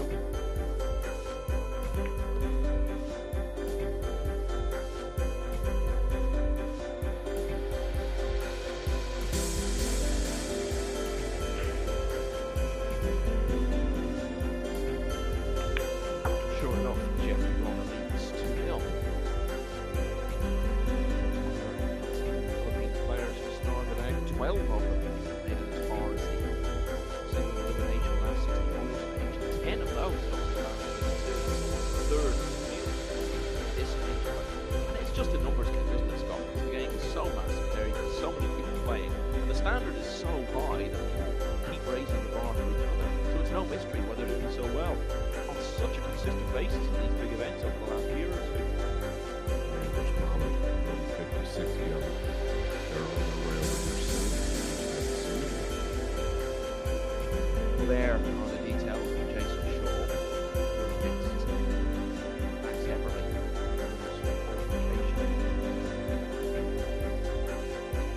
And that's a big deficit much of the way against Dennis Brabham. And finished quite strongly, 11-9 against the Estonian, who has been to the quarterfinals of this World Championship before, as has Jason Shaw.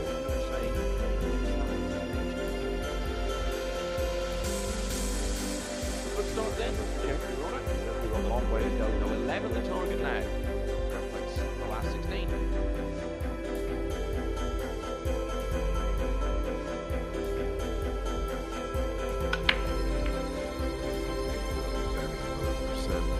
right side pocket of the board.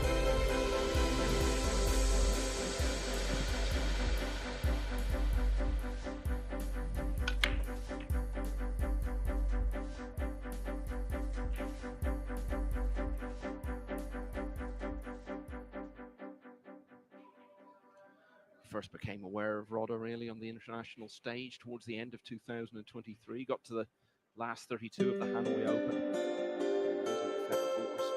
The week before that, it's much the same field. He got to the last 16. The Perry Open was only beaten Hill by Michael Feliciano.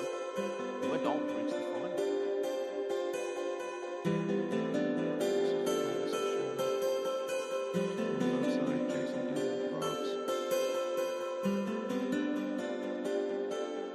Touched on it, Michael, just a minute ago. This is a race to 11. Can't get ahead of yourself. Can't get too frustrated. This is a early. Right? Pre-game jitters. Don't let the mistakes go. You can see right there. Has he completely covered it.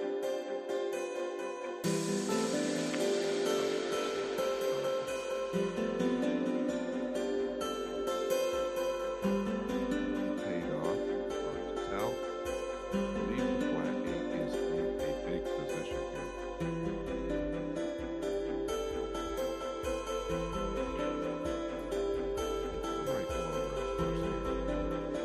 So the 2 is big control.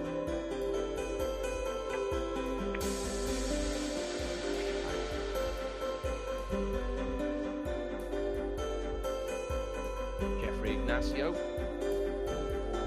Philippines got to the quarterfinals of the World Championship last year, and he's one match away from getting there again. He's seen off opponents Mieszko Fortunski in the last few minutes by 11 racks to 7.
Speed looked perfect there. Really could not have done any better in that position because it tells me the 5 play to get right there was to get perfect on 5. Needs a hop though. And proceed.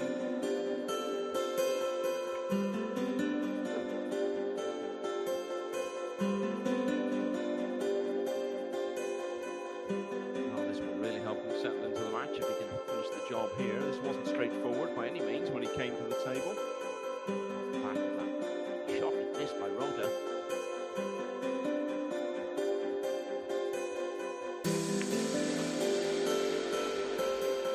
Jeffrey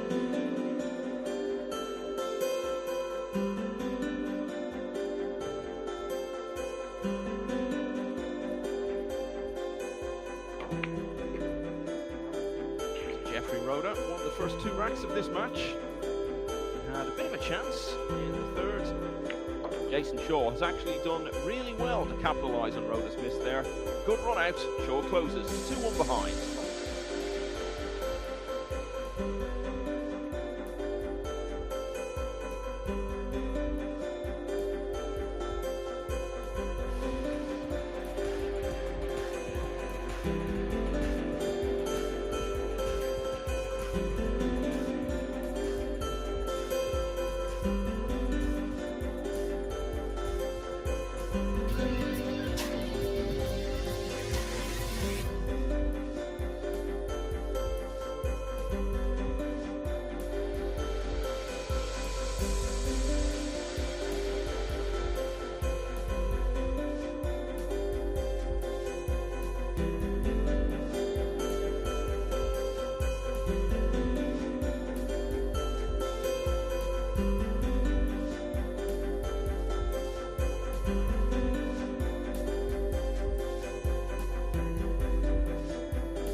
Saying this, but Jason Shaw is in action here in Jeddah this evening, looking to reach number 4 team of the World Championship for the second time ever. Lost the first 2 racks to Jeffrey Roder, but he won the third, and he's breaking now in 4. First look tonight at the break of Jason Shaw. Tell us about the Scot.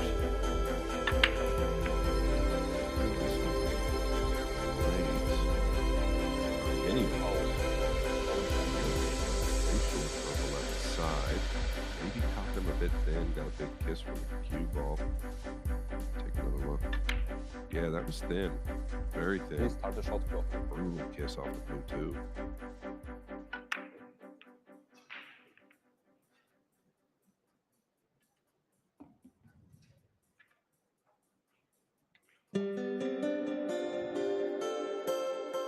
Notice a lot of these players really experimenting with the power. They did not get those extremely high.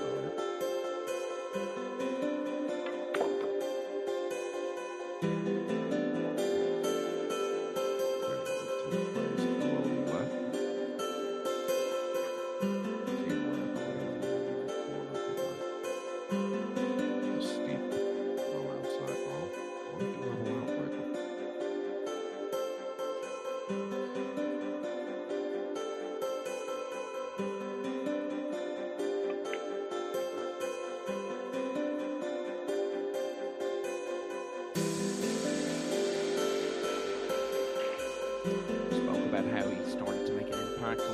stage. Two events in Vietnam towards the end of 2023. And it was on the return there for the Hanoi Open last year that he got to the semi-finals. Heavily beaten though by Ko Bin Yi. But arguably even better than that was his run to the quarterfinals of the US Open because of players he beat on the way: Victor Belinsky, Jeffrey Ignacio, most notably of all Johan Chua. Only the eventual champion Fedor Borst who ended his run in the last 8 in Atlantic City.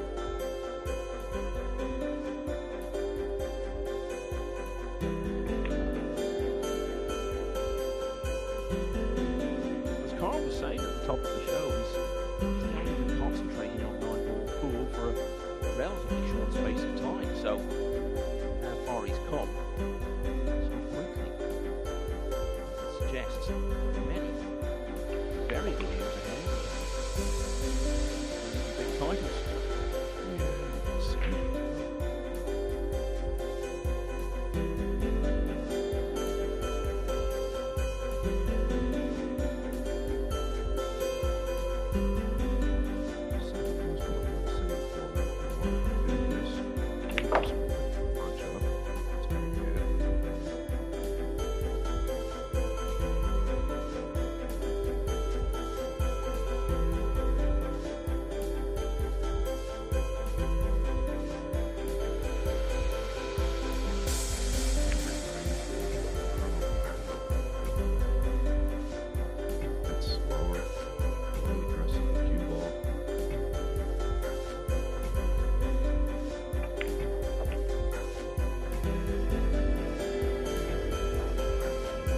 So it was a good run out from Jason Shaw to get off the mark in the previous rack.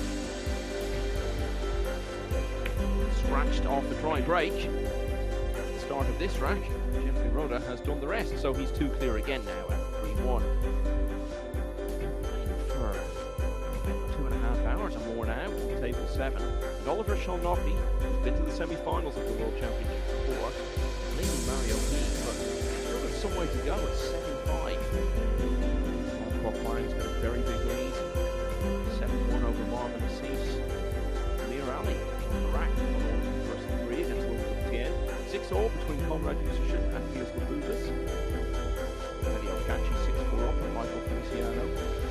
Cisco Sanchez Ruiz get through to the last 16 for the first time since he won the championship in 2023. 7-4 up on Arno Teucher. 3-all between the champion of 3 years ago, Shengun Rowling, and Finland's Kasper Manikainen. And last year's runner-up, Ekman Kachi, now 9-5 down after Gonzalez, so he'll be 2 away going out. Level at 5-all between the former US Open winner Ko Ping Chung, 2-time world semi-finalist Wu Kun Lin, Carlo Biado, who you mentioned a moment ago, Scott, former winner of this championship, and has ended the hopes of Victor Zelensky by 11 racks to 8. Will now play Jeffrey Ignacio in the last 16 tomorrow.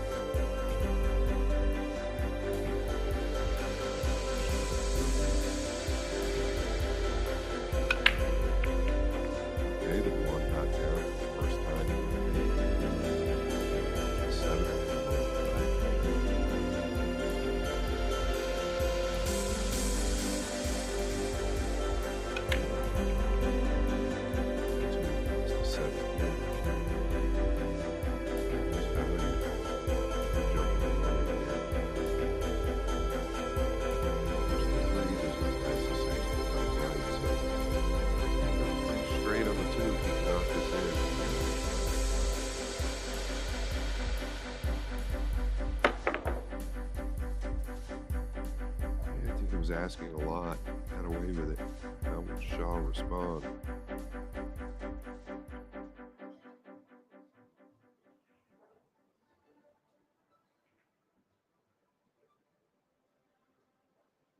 As I said, Shaw looking to get to the last 16 for the second time ever, but he has reached that stage in both of the Matchroom Big Field events so far this year. Mentioned his run to the quarterfinals of the UK Open. He also got to the last 16 of the European Open in Sarajevo back in March. The eventual champion, Joshua Filler, had beaten. In between, he did well in another Matchroom event, the Premier League, where it's the final 6 the last day.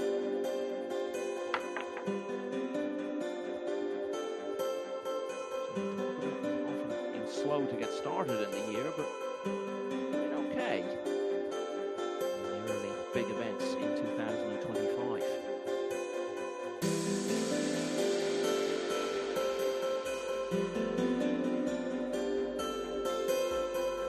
Float this into the top left. Like I said, you don't want to get too steep on the tube. That's why I hit it so soft, but this is not going to get there. Just a tick tick.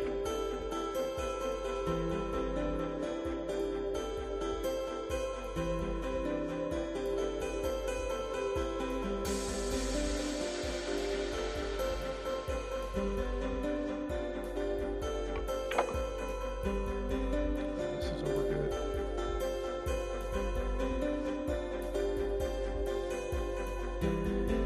Makeable. Overhead.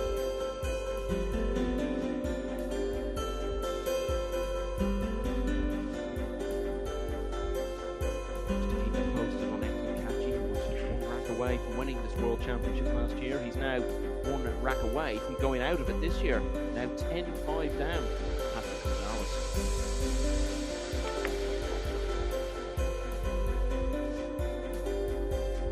Run. Well short.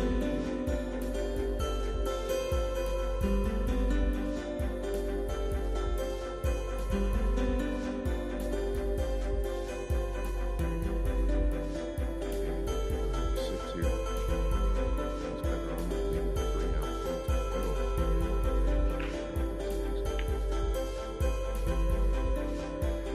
Last minute he decided to cross the face of the 6 versus just falling through the 3. Shot clock.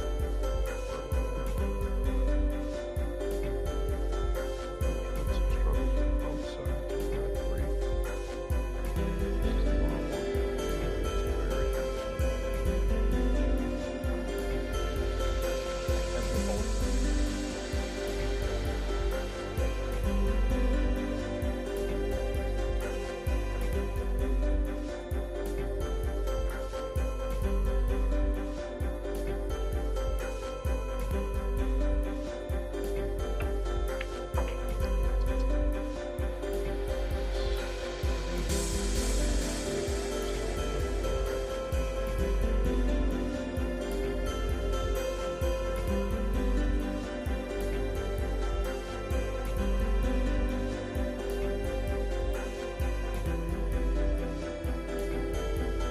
Attack to the lower left.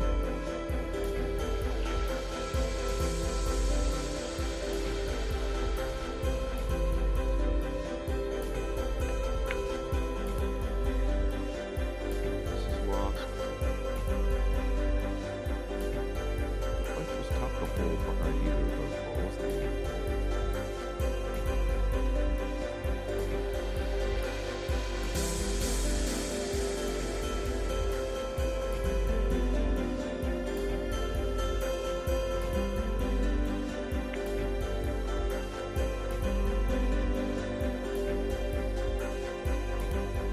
As we move towards the end of this fifth rack, and the rotor effect. Quite a one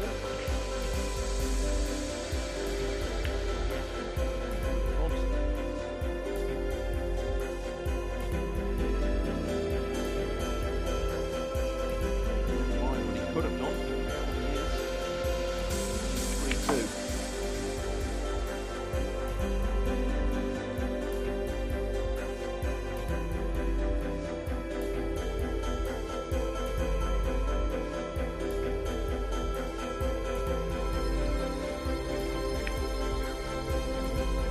Maybe not. After that. Well, I was going to say probably not, but of course, this now. The ball could be running wild after contact is made with the 8. I think he can just drift Yeah. it in. Yeah, he's fine. He's fine. Jason didn't look real settled to me over that 8, Michael. So the angle was okay to hold for the 9. I have to say, it's not been the highest quality start at all from either player. Jeffrey Roeder will be happy enough though. He's leading by 4 racks to 1. Okay, so still no result in that excellent catchy match. Remains 10-5 down against Patrick Gonzalez. Shane Van Boning, the champion of 3 years ago, has fallen behind against Casper Mankind, and he's got his own pedigree in this championship, you know. He knocked out Joshua Filler early on. Here, Filler was the defending champion. Marco Teucher is holding on well. Francisco Sanchez Ruiz is behind at 7-5, and that's Marvin Assis on table 3, 7-3 down against Wong Kwok Wang. He's got one back there. Now this is table 2. This is actually time we're back between Van Boning and Mankind. He's someone who was looking like he might be on the way up a few years ago, Mankind in Scotland. He seemed to largely disappear, but we've been hearing his name a little more recently, and we've been hearing a lot about it later this evening. A long way to go in this. Van Boning, of course, a master of World Championship brinkmanship. Plenty of it on his way to the title 3 years ago. He's had a bit already this year. Number 6. Before it went over to play DY earlier.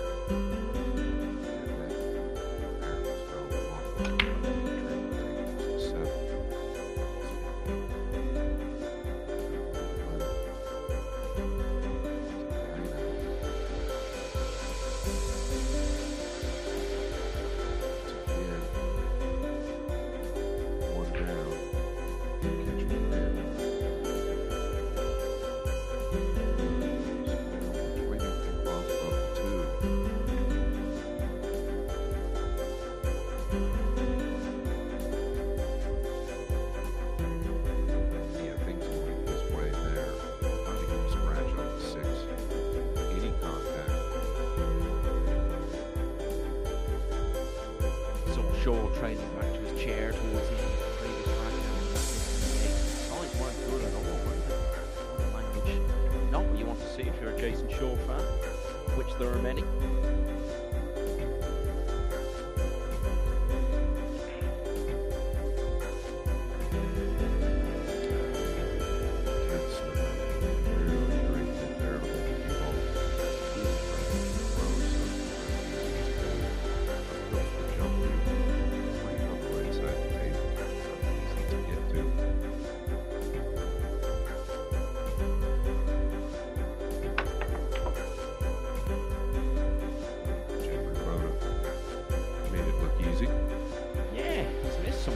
Were relatively easy and potted some really good ones like that. Just keeping an eye on Eklund Kachi. They're saying he can win 6 racks in a row to stay in the championship. Well, he's got one. He's got a long road back, 10-6 down for Patrick Gonzalez.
Positional misjudgments against one of the top 10 players in the world.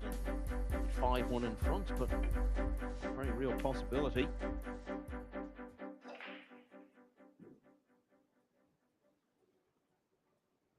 good hit, but you can see there the way Jason walked away from the table, just kind of like, eh. Touch shot a minute ago. That was thin. Well, there's another error from Rhoda, and you get the feeling this one will probably cost him. It's Dr. Schultz.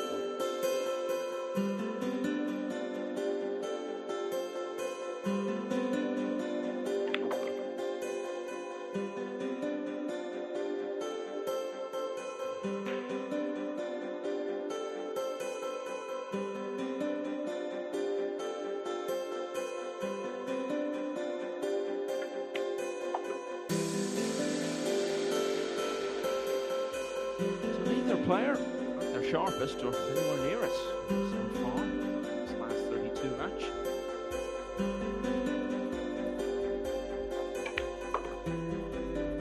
It could have been almost any score at this stage, the way the racks have gone.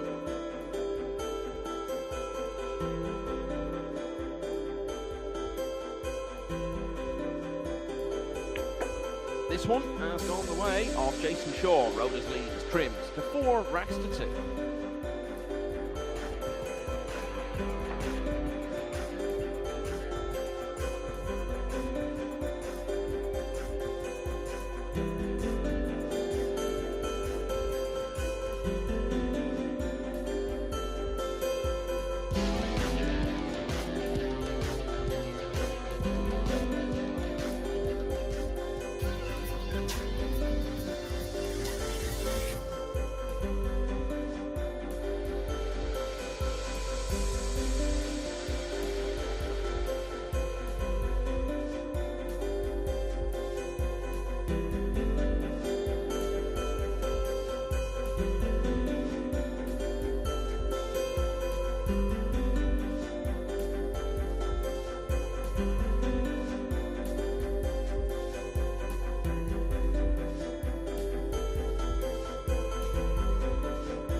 Kachi was agonisingly close to winning this World Championship for the first time last year. There'll be no going one better this time.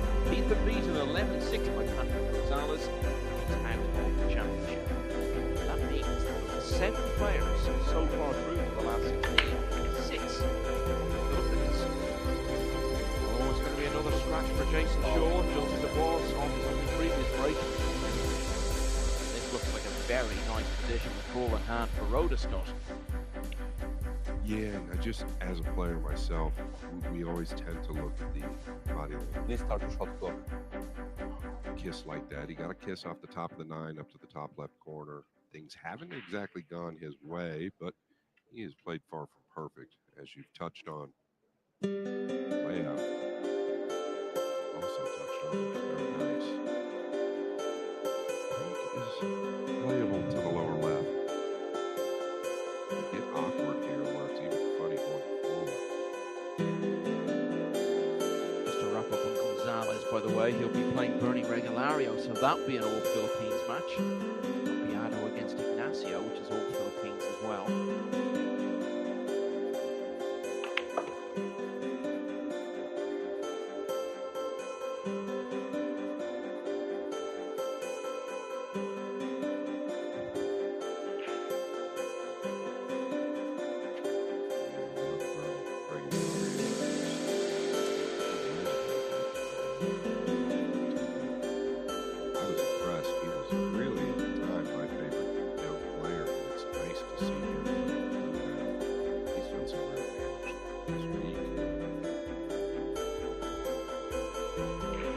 Yeah, that trip to Hanoi, that was the moment that we became aware of Regalario.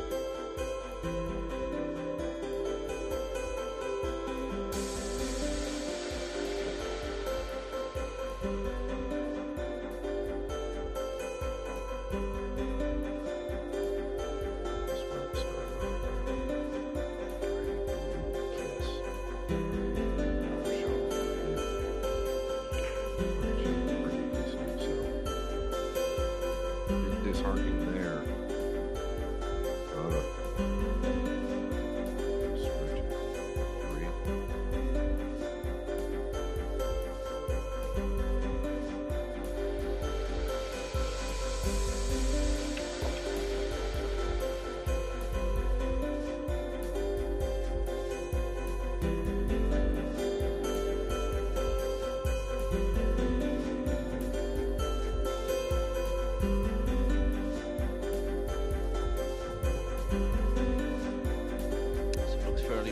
Stuff from here. Oh, there's going to be pretty clear again. Just wonder to what extent is it in Jason Shaw's head that the championship has not been a happy hunting ground for him over the years. So people have been mentioning it to him and reminding him of it.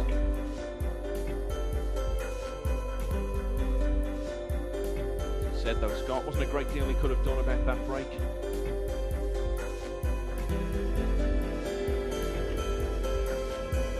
Exploited to the full. This man from the Philippines now leads by 5 racks to 2.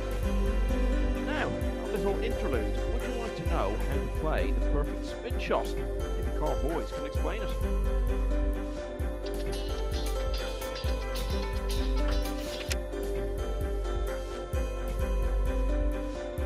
Maybe not. We'll get back to that. I suspect it's going to be worth waiting for.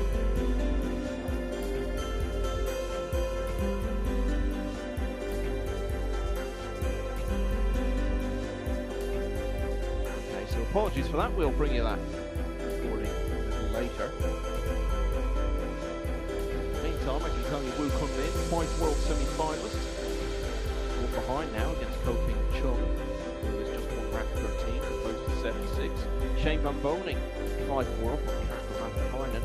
Marco Teucher of the Netherlands still fighting the good fight against the champion of 2 years ago, Francisco Sanchez Ruiz, 860, the Spanish player there. Eckel catches out, but Pedio catches out and gets through. 9-5 up on Michael Feliciano, who just needs to go on break. Amir Ali is flying 5-0 now against London TA.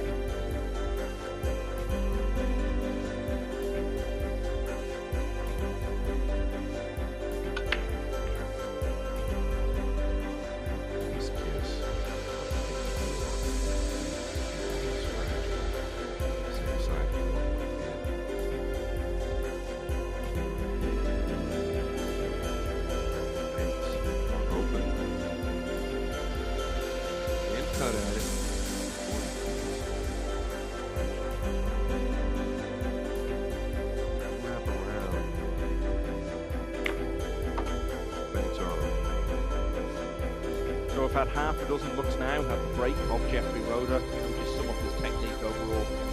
Looks good. He's not overpowering. He's still looks really nice. Everything. These guys under-hitting, some of them over-hitting as far as the power is concerned. I think there's a reason he's where he is. It's the break shot. He has won one of the smaller ranking events. He was close to doing so actually around about this time last year at the Lushan Open, but lost Hill to Ko Pin Yi in the final. And then got to another final at the Chinese Taipei Open right at the end of 2024, and this time beat Ko Pin Yi to become a ranking event winner. It's all the sweeter, I guess, given that Ko had beaten him very heavily in that Hanoi Open semi-final in October.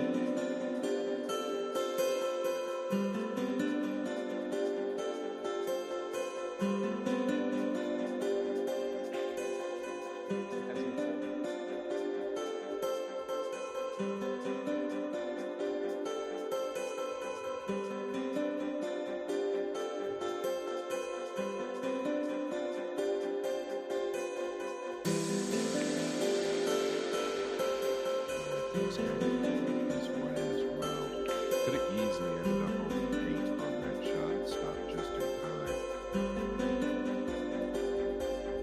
5, obviously. Stopped just in time as well.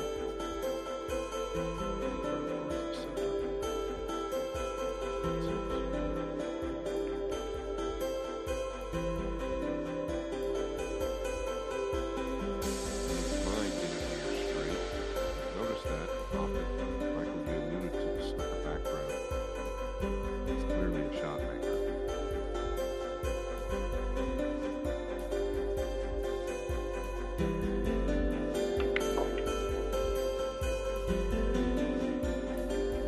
Just a moment's anxiety there. It's finished up just fine.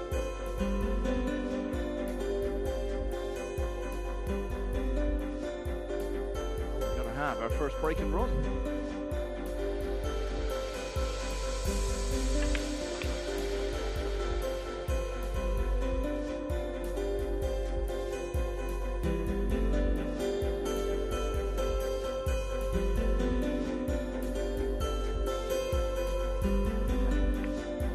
Jeffrey Roeder has now won 4 of the last 5 racks. He's got his biggest lead yet in this match. He's 4 clear and 6-2 against Jason Shaw. Now, said this would be worth waiting for. Perfect spin shot. Described for us by Carl Boys. Welcome back to Pool School. In today's lesson, we're going to look at the swerve shot, or as the Americans call it, the masse. So first things first, always make sure you choke your cue. You don't want to miss cueing. So as you can see, if I get down low with the old POV glasses on, I don't need to bend this cue ball that much. So as long as it's on the right hand side a little bit, slight elevation, you'll see it curve. So let's just try and do that. So watch the cue ball. So you can see it curve a little bit. That's what we call the masse. Now as you can see, I need to swerve the cue ball a lot more. So I need to go a lot higher. I need to end the right hand side. I need to get the butt end of this cue right up. That's going to get the ball massing around the red 3 ball. Let's try and do this. Give the old good POV. I might even over swerve it, so let's just watch the cue ball. There you go, look at that, bends right round. Now one little tip I want to show you, if you hit this too hard, you lose the art, you lose the swerve. So when you hit the cue ball, you've got to deliver the cue a little bit slower. So watch the cue ball now, and hit it quite hard, and you lose the swerve. So I'm still aiming up, so watch the cue ball. See how it didn't get a chance to curve round? So always deliver the cue a little smoother and a little softer. Gives a whole new meaning to Boys School. He should be back out there playing. He's still got it. Number 9. Jason Shaw could do with his make Carl Boys out there to a bit of advice at this moment, because he's going against him. Roeder is disappearing out of sight here. It's 6-2.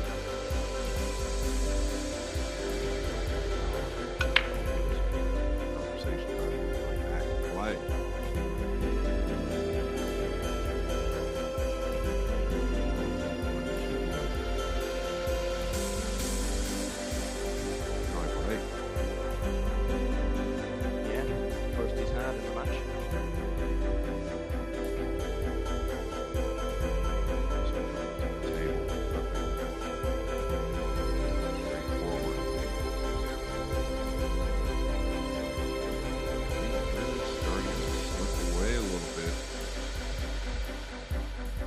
Yeah, this will only add to the frustration. You hope that when your opponent breaks drive, you might get something a bit nicer than this to arrive into. Yeah, another great strike with the kick shot. It's called a kick and stick. The low ball, you can do it two different ways, a high ball or a low ball. Actually, do it just above center as well. It's all about the speed. Here's the shot call. Boys just taught us.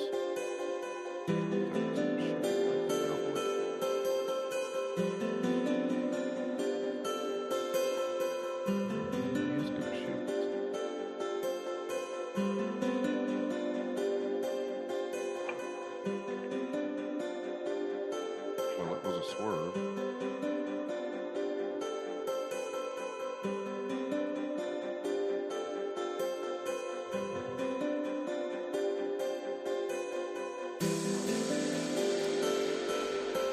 Just keeping an eye on the match that refuses to die on table 7. It's been going on for such a long time now. But Mario He, just a couple of racks away, potentially from getting through. He now leads 9-7 against Oliver Shalnocki, clash of former world semi-finalists.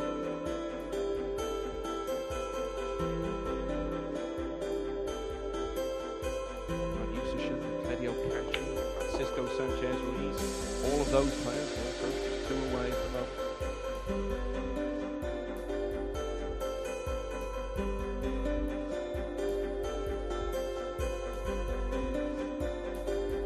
Big clearance this.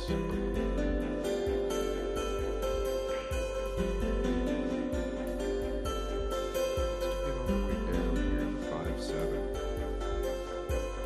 Bring up next. That's good.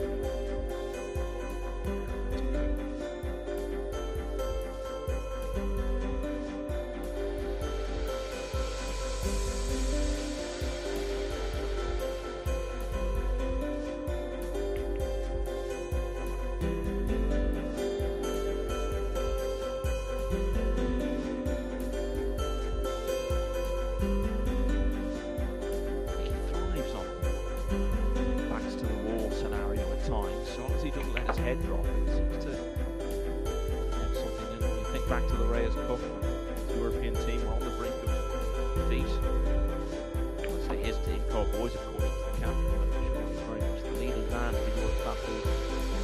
Then played back-to-back singles matches and won them, keeping alive for Europe.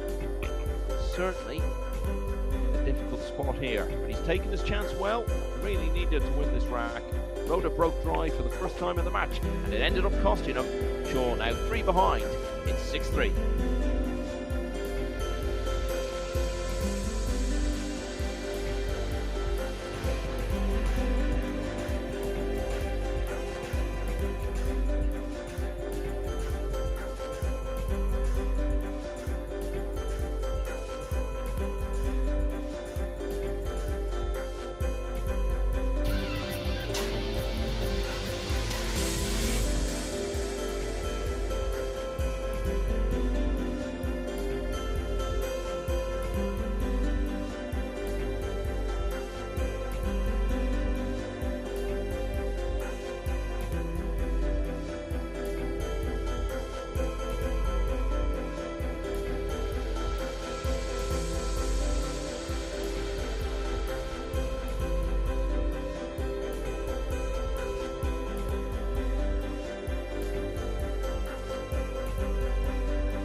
matches we're keeping a close eye on is Ko Ping Chung, the former US Open winner, against Wu Kunlin. Ko has just made it 8-6 there. You can see what else is going on. Thailand really putting it up to the former champion. Shingun Boning, that one is 5-all. Hong Wang, 9-5 up on Marvelous Cease on table 3. Back here, Jason Shaw, back to 6-3 down against Jeffrey Roder. How is this correct, Scott? Well, by the looks of his arm movement, snooker, crashing into the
the winner of this tomorrow, looking for a place in the quarters.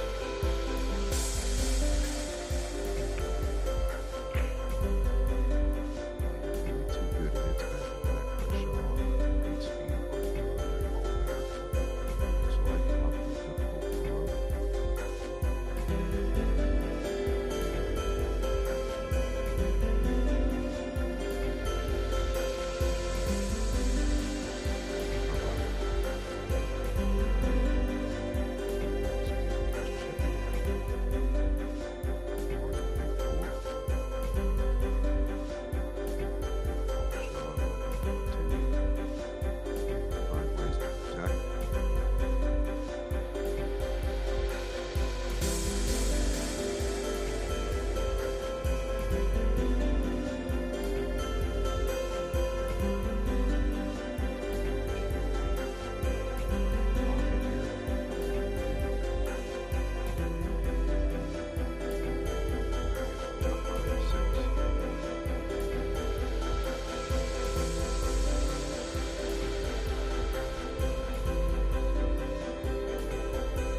difficult run.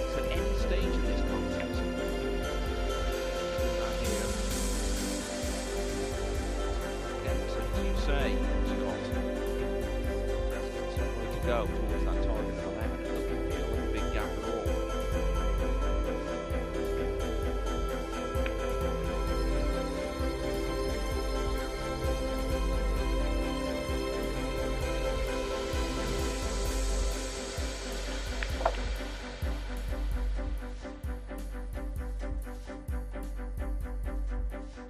Might be forced to take a little more distance here on the 9.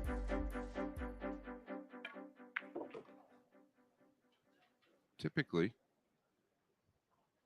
this is right up his alley, and I would say that he is about a 99% favorite to make it.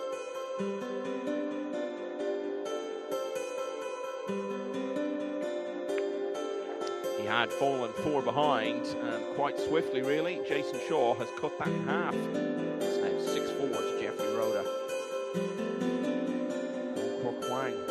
on the hill at 10-5 against Marvin Assis. Conrad Yusichin also just needs one more, leading Pius Labutas 10-7.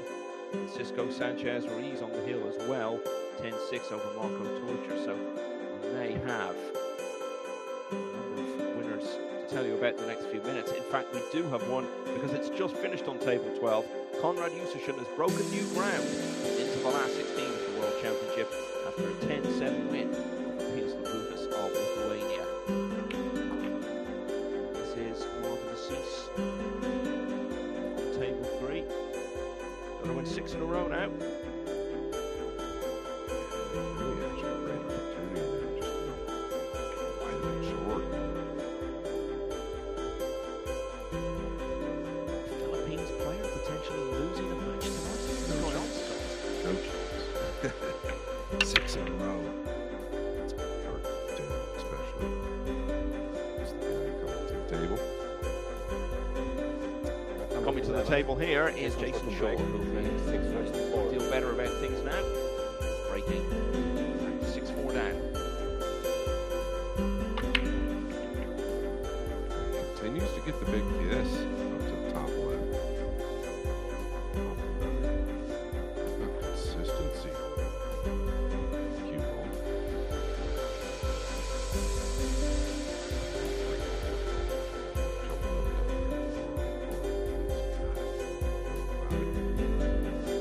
Play on, Mr. Shaw. It's part of the game.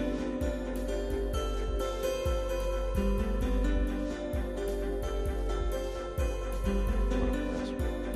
5, 6. 3 there. Oh, I don't blame you.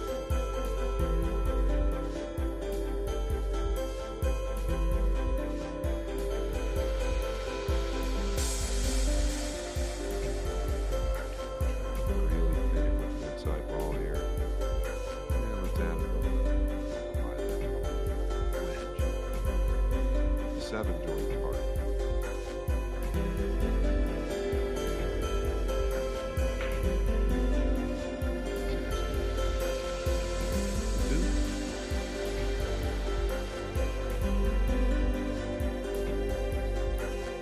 Always expressive what the crowd is building, Jason Shaw.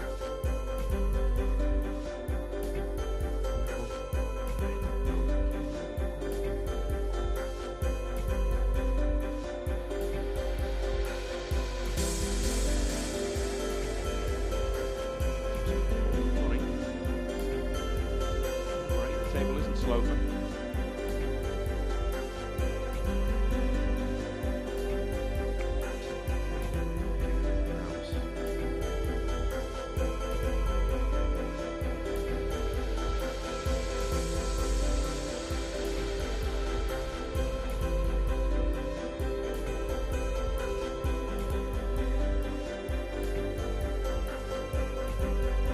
This is good ball, man. This is one of the craziest layouts I've ever seen. I don't know who wants to make this team ball. You love all this. You're the one pocket king. You love this kind of purist stuff. Playing one pocket. I love it.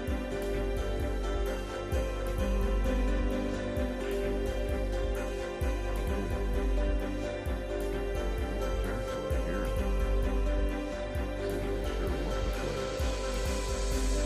Familiar territory for Francisco Sanchez Ruiz, the champion of 2023, is through to the last 16. Finally seen off Velvet Dutchman Marco Torcher by 11 rounds to 6. This is a little risky.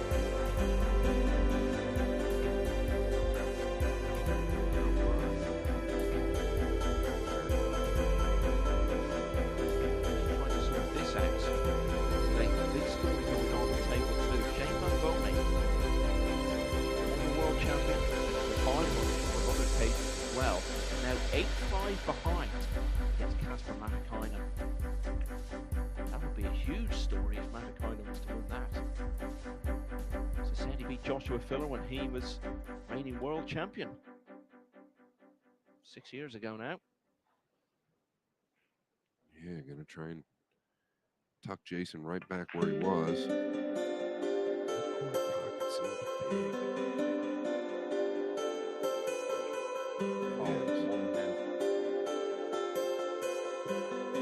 Attack here, Michael. Come 2 rails ahead. 3 and 9 with power.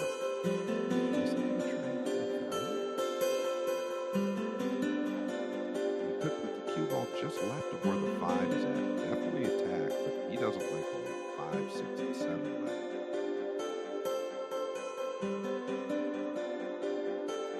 And pocket down here. If you are going that direction, you have to get to the bottom rail first.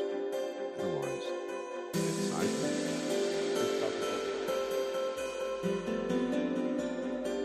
Just explain to people who might not be familiar with 9 ball Scott what you mean by 3 fouling.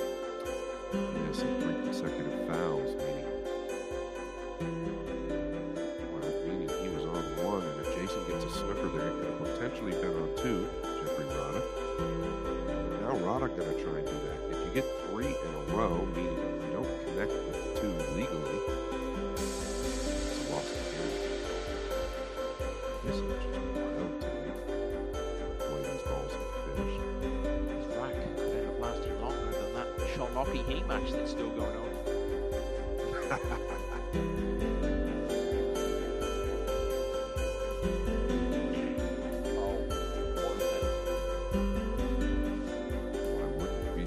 But he tries to chip the 2, get back in behind the 3 and 9.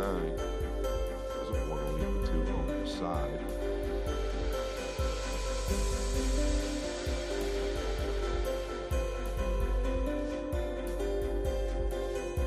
Catch the 4 with the face. Shaw got away with it there.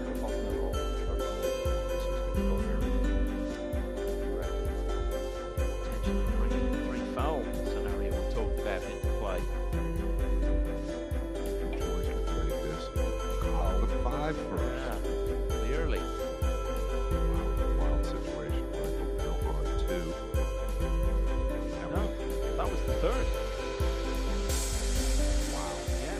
So that is 3 in a row. Well, we thought it might be a very, very long rack. It was pretty long as it was. It's come to quite an abrupt end. So Rada leads 7-4 as we quickly get over to table 3. See Wong Kwok Wang to get through the last 16 once again. He's been even further. Beat Shane Van Boning when SVPB was the defending champion 2 years ago. To get to the quarters, he's now be 1 match away from reaching the last 8 again. The man from Vietnam has beaten Marvin Assis by 11 racks to 6. Will now play either Jeffrey Rada or Jason Shaw for the last 16. So, reflections on that extraordinary rack we've just seen, Scott. Yeah, befuddled. Actually, if it was that tight, Jason always could have kicked his long and more sword that hit on the 2. He just kind of looked well. So I really never felt like he was on 2 fouls at that moment. I thought that was going to be the second foul. Rada leaving a chance to pop the 2 worked very much to his advantage because Shaw attempted to do it. Smacked into the 5 instead. Off the rack. Rada is off here again. Next. Either one of the side. 2 goes as well. Very costly for Shaw. Very rarely these players get free foul. One of those things that I think falls under the heading of almost never happens.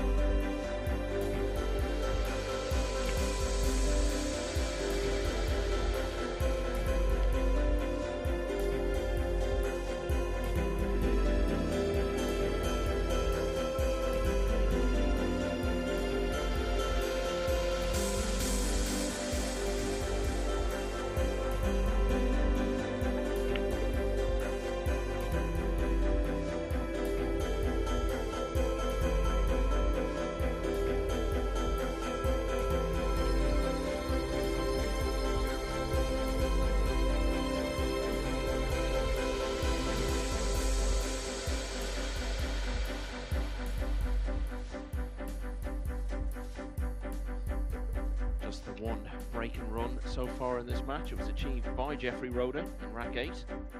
Chance of another here.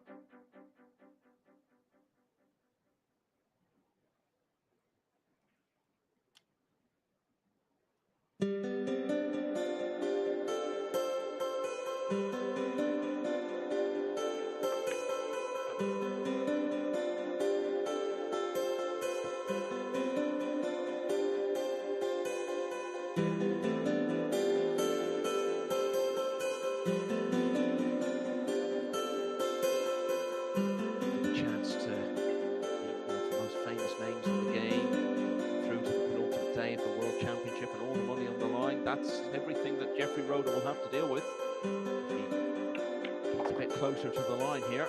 The indications are he'll deal well with that. This is someone who just arrived on the World 9 Ball Tour not so long ago and immediately started beating very good players, going a long way. Some of the biggest events in the game.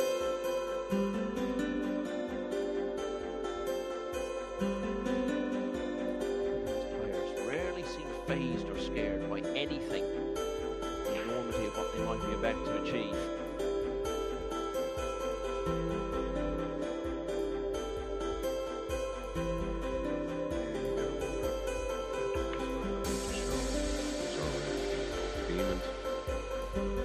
Yeah, well, we haven't had a chance to see yet because he hasn't been to the table in this rack.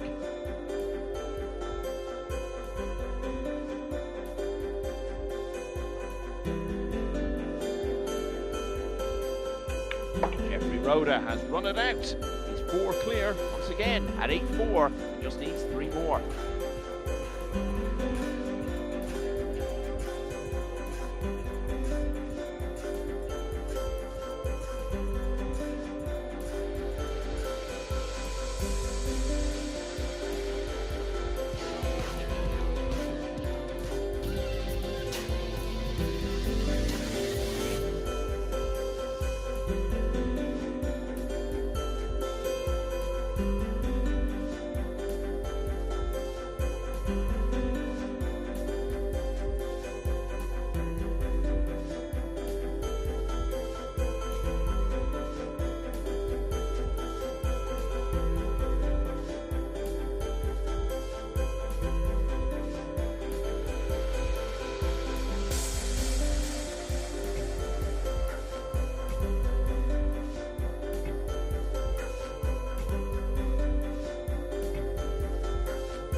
nation of Albania will be represented in the last 16 of the World Championship. Indeed, the Kaci family will be involved. Ekran's out, but Predio is into the last 16 of the World Championship for the very first time.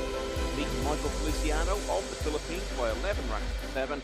Kaci will play Konrad Jusicin of Poland for a place in the quarterfinals tomorrow. Massive opportunity for both of those guys.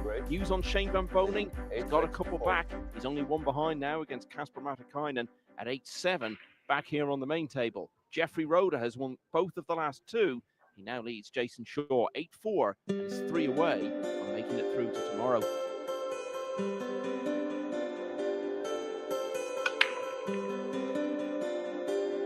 Outside of some mistakes, I feel like he's breaking as good as just about anybody in this table. This is ideal.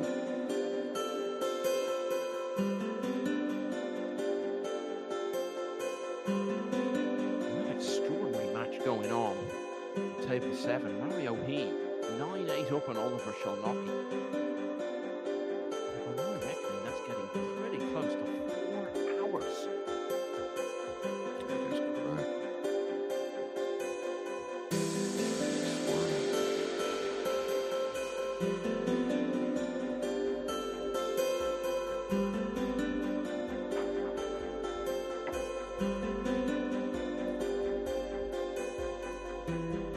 Jason,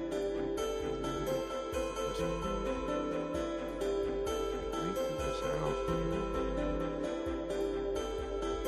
Cue ball off the left long rail. He's going to have to swerve to do it.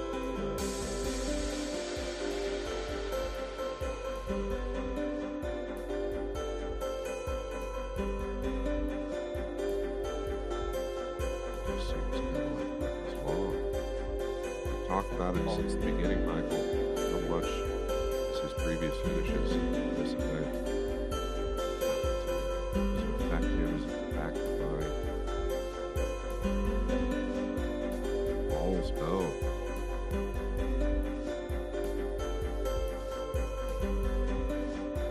David O'Cady not met at this stage last year. A year back, John Morra, big finish to see him off in the last 32. It's just not been so far at all.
good half.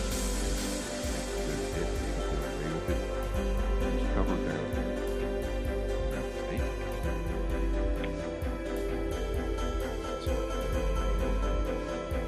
Headed in the direction of making it, but in a vague sort of way, and it's always more likely to leave it off. Down here. Get this first shot right, the rest is pretty straightforward. Just got to mind his work a little on this one. Should be okay.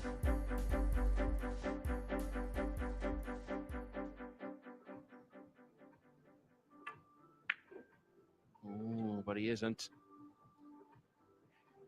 You can see there, when the cue ball's finished, if the 6 drops, it's as easy 7, 8, 9 as you could wish for.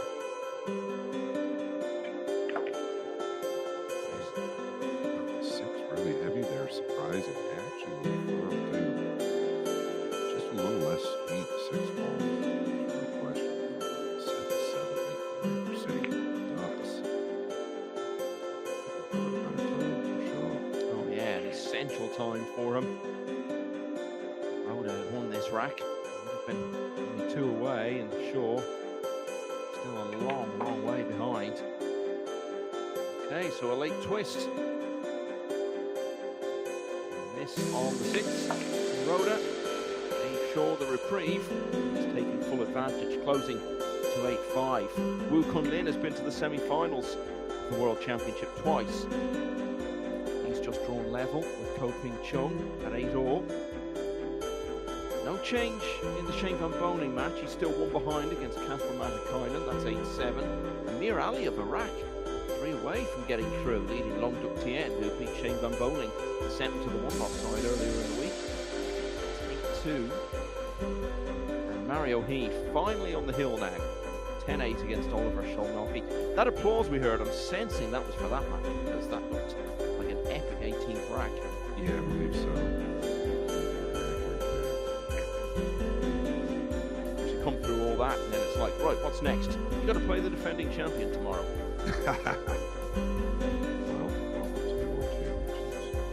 Petter Gorst finished his match against Max Lechner much earlier this evening, winning 11-4.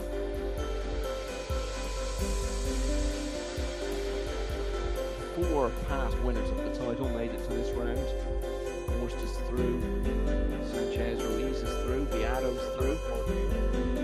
Shane Van Boening might not get through. He's going to have to win 4 of the 5 remaining racks because Kasper Matikainen has just gone 9-7 up there. Back to this one. 1 in the side. He's on the 2. Not bad, Scott. This is no sweeter for Shaw. Actual head and open table.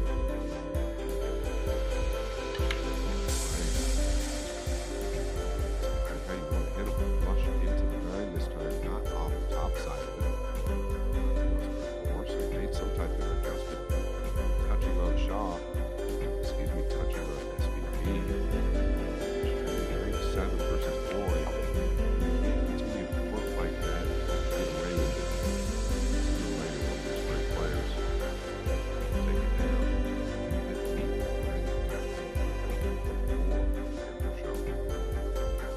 Yeah, Van Boening to go hill before seeing off Naoki Oi. Extension ball. Close finishes for Van Boening here. He won the championship. Most famously the one where he had 8 racks against Mika Immonen. Quarter-final against Chang Yong Lin, which seems some very sad hits.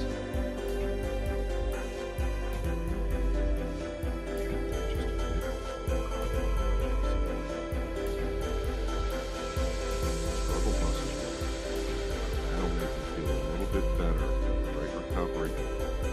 Very clean.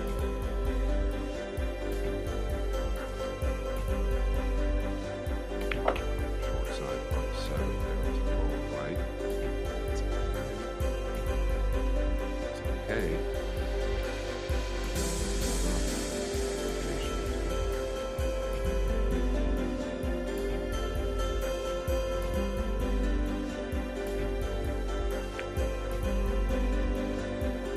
Jeffrey Rhoda's had 2 breaking runs in this match. Jason Shaw yet to have one of his own.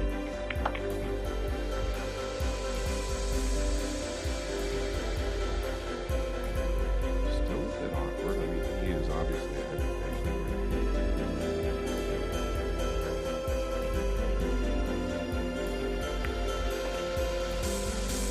So, keep trading in twos. Jason Shaw, breaking long, gets it back to 8-6. 6-4 to Rhoda.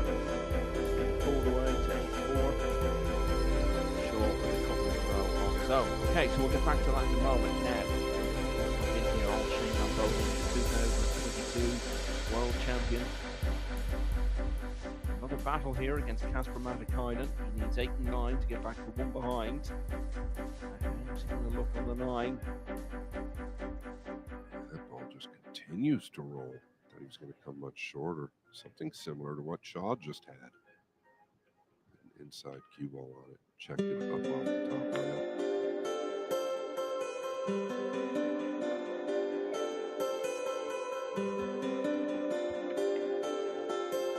Okay, said he needed to win 4 of the last 5. He's got that one. Now comes 3 of the remaining 4.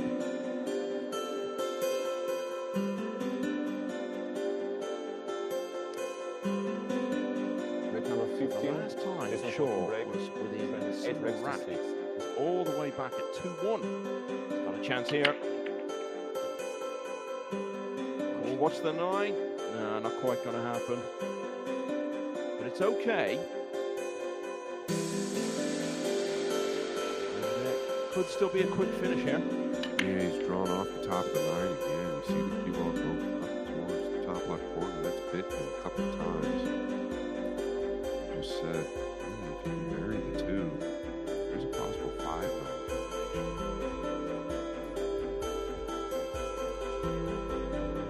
3-9 is realistic. Well, it certainly isn't now. Not for him anyway. Just can't get any momentum going. Every time it seems he might be starting to get a little bit of something going in the match. Something like that happens.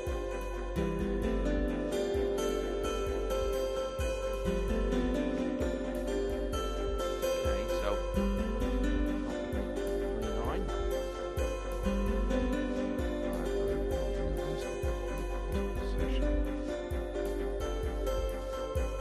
Just think the 9's a touch above. Show.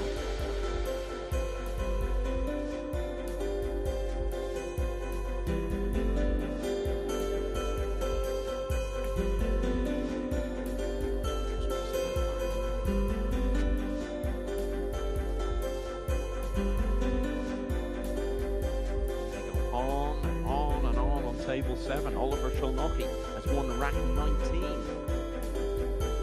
Mario Hayes' lead is down to 10-9.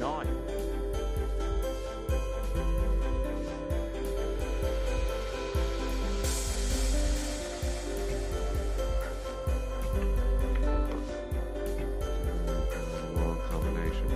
All right, the 9 is hovering. This 9 here, he's to make it. Shaw looking like he might get a quick win. Get back to 1 behind.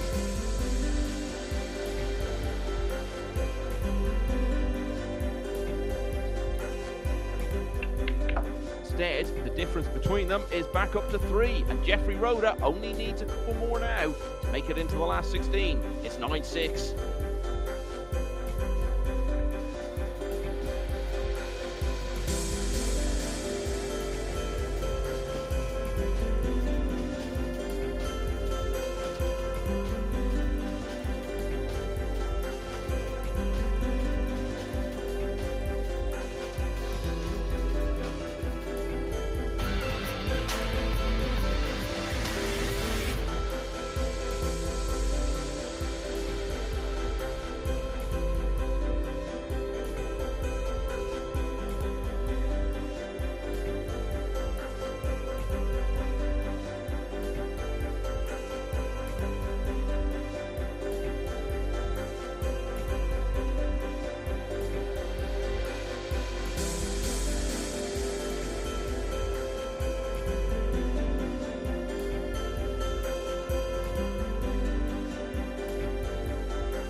Shane Van Bonen, one of the all-time greats, needed a big finish against Kasper Matikainen, and it looks as though he might produce one. He's just drawn level at 9-all on table 2. Back here on the main table, 9-6 to Jeffrey Roda, for the last remaining British player, Jason Shaw. Now, is this okay, Scott? Is the 2 past the 9 to the side? I believe it does. If it was on track to the side, if you had the more power behind it. Could look at combination. If it doesn't go, maybe they'll do back more safety with it.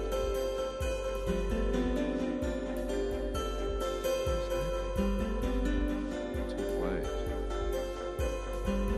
Still not getting it down. This needs one another. So 5 to 6. 5 is a little bit. Truck through there. I guess we're going to find out now, aren't we? Those questions we were posing earlier, would he be able to get over the line? But I don't think we've seen anything in him here or his performances last year that suggests he'll struggle in any way with all of that. As I said, he beat so many good players in this run at the US Open last year.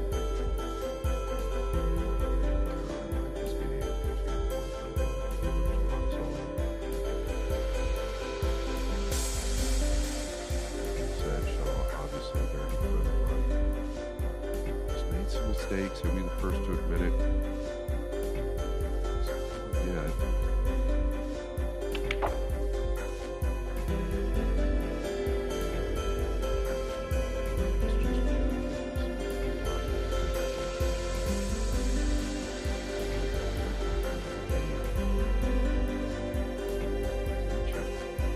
Any way, shape, or form. He's the bridge.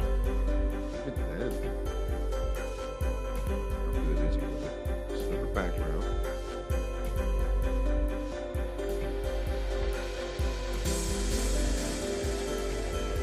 That was an almost impossible shot. It was just horrible.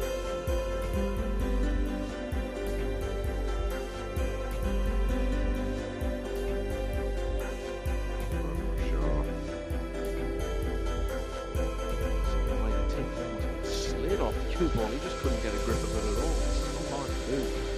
Bridge on its side like that as well. Turned out a lot worse though. That couldn't. Jason Shaw looks thoroughly fed up with everything, Scott.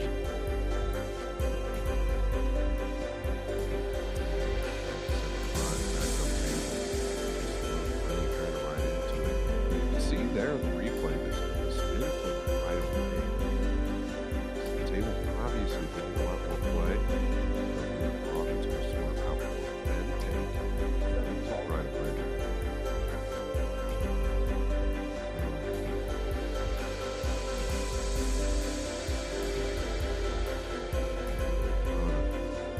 Let's clear these out. It's looking good. Almost the shot was right.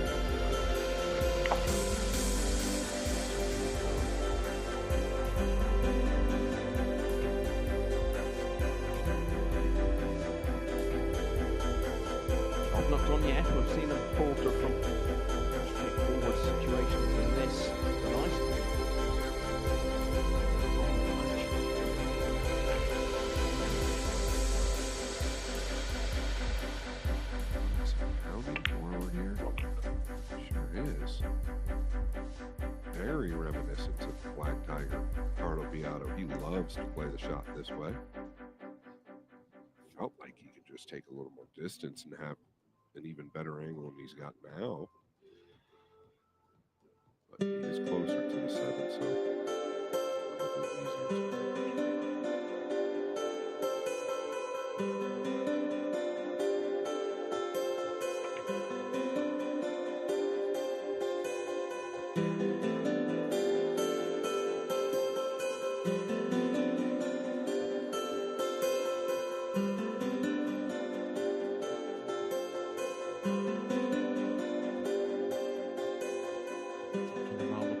Himself. Maybe the first sign that it's hitting him. This is a massive moment for him.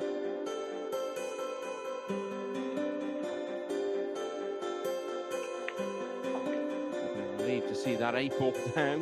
The obvious building tension for him. His reward is as easy a 9 as you could hope for, and Jeffrey Rhoda gets to the hill. He needs Jason Shaw now. 10-6.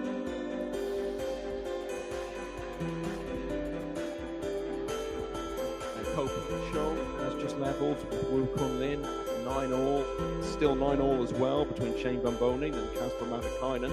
Amir Ali of Iraq still very much in control against Lunduk Tien at 8-3. Mario He still looking for one more against Oliver Sholnoki, 10-9, the two-time World Cup winner from Austria.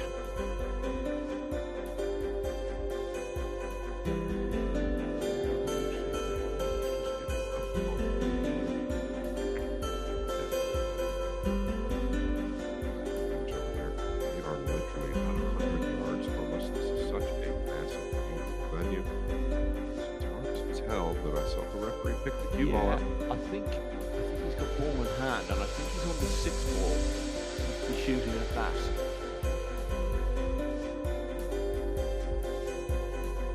If Van Bonen loses that, there'll be only 3 players in the last 16 who have ever won the World Championship before. On the other hand, if he wins, 2 past winners playing each other. The winner of that plays Francisco Sanchez Ruiz. Back here, Jeffrey Rhoda needs one more. Jason Shaw has got to win 5 on the spin. FSR quietly going out of business. Taking some help from the 9, Jason Shaw does. Rhoda making it clear. It's hard to tell here.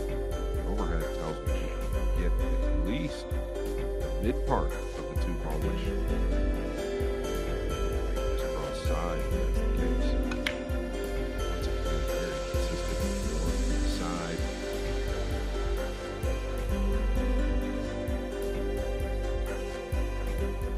He might cross side this. I can't tell if he can get it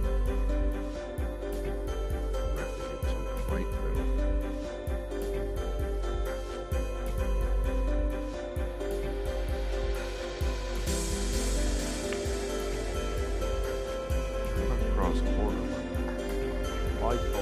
And you know, I was just thinking there about what you said about Carlo Beato when we were watching him from behind there. If you didn't know that was Jeffrey Rhoda, you would have thought it was Beato. So great shout on that one, and great shout from him to play the shot that way, give himself this chance into the last 16.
stuff.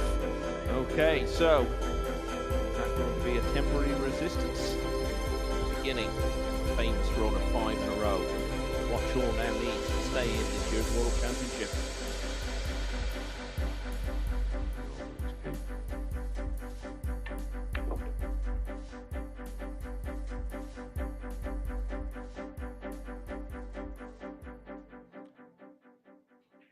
Yeah, Kasper Matikainen won that rack to go 10-9, so he's on the hill and breaking against Shane Van Boening. He's on table 2. Okay, well, he's got a chance at the 2 anyway. Not guaranteed post, but he'll make his chances of running it out from there, Scott. He's just going to avoid traffic. 5 and 9. I say just, it's not that easy from here. Know that you can drop past the So Jeffrey Roda has missed his first chance to get into the last 16. Jason Shaw needed 5 in a row. There's 1.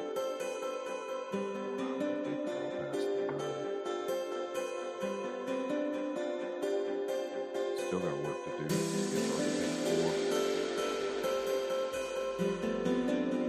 Just go more towards the center here. Yeah, something like that. Take the steep to the top left on the big 4.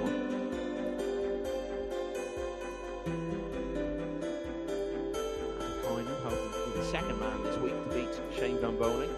After long Tien did that on the opening night, and he's just won rack 12. It's the Mir Ali. To 8-4 behind.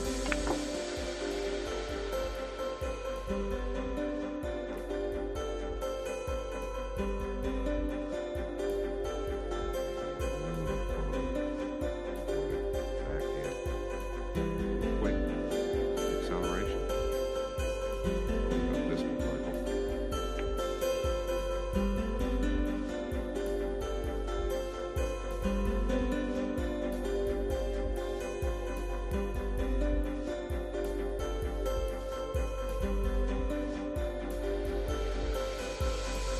In this round, 9 years ago, that Van Boening pulled off that famous comeback to see off with him and Hill Hill. Guess it's looking right. Trading 10 Win racks the to title, 7. but may not get another chance in this one. Keep an eye on that. We get back to main table. Shaw's made the 1. Some sort of look at the 2 anyway, Scott.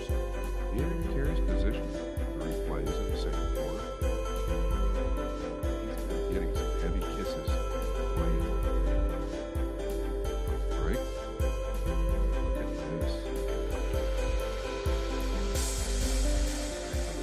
Just catches that point for automatic position on the 6. Otherwise, Blair finished a little awkward. Falls away. Huge versus SDB.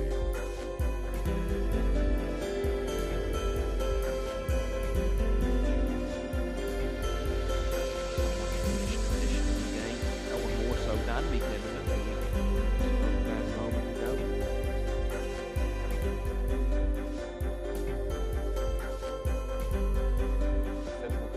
Splits with their onto 1. Shaw's over 3.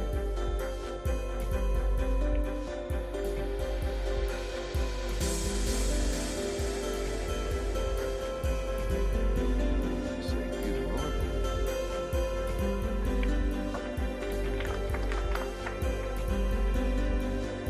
No mistake from Kasper Matikainen. Joshua Filler was the reigning world champion. Knocked out by Matikainen.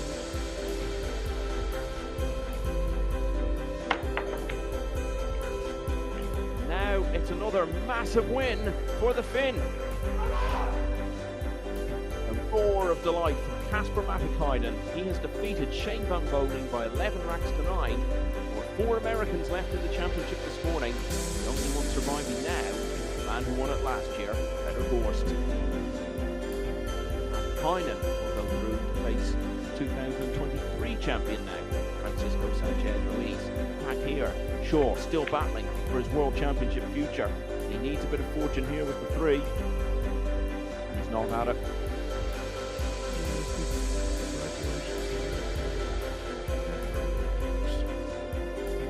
Shaw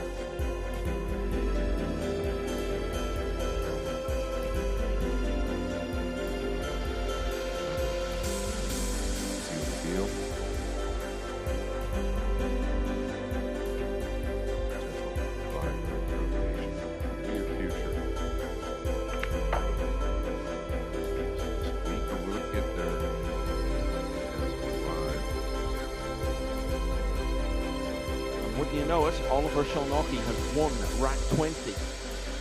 But he's just lost rack 21. Mario He has defeated Oliver Shalnocki by 11 racks to 10, yeah. Just waiting for absolute confirmation of that as we see Rhoda miss the 4. And it's come up in front of me that he has won that match 11-10. Well, I see him unscrewing his cue, so it seems as though that one is finally over and Mario He will play the reigning champion Federgorst. Quite an abrupt end to such a long contest. A lot of balls on the table, so it looks as though he got a quick win in that final rack. Anyway, back to this one. Yeah. Big miss. Again from Rana. The big 4. Great touch by Shaw. Swinging the cue ball 2 rails behind green 6.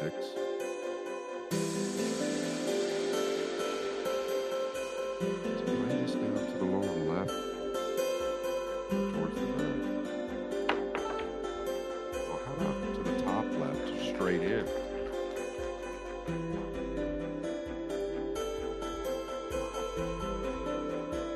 This not easy. 5-9 combination is doable. 9 not frozen. It is a bigger ball. Be quite a spectacular way to get through to the penultimate day of the World Championship for the very first time.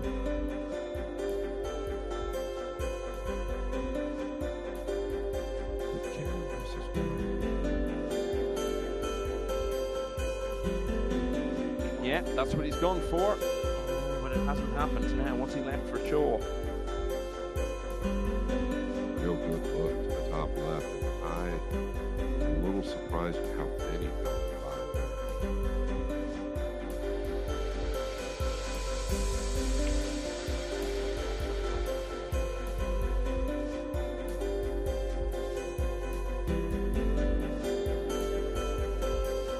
We spoke about those successive defeats at this last 32 stage for Jason Shaw. One of them, when John Morritt came back at him and overtook him in a hill finish. Is it going to be Shaw on the other side of that story tonight? He's got these balls, the second of the 5 in a row that he needed. Side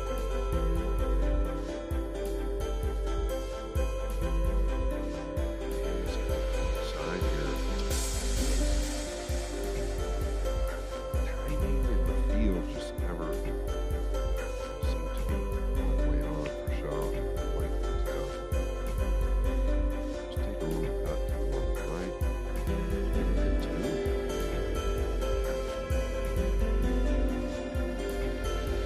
Jason Shaw breathes on in this World Championship. Back to 10-8. Okay, so there's one of 3 matches still going. Koping Chung and Woo Kun Lin. Well, they were level at 9 all.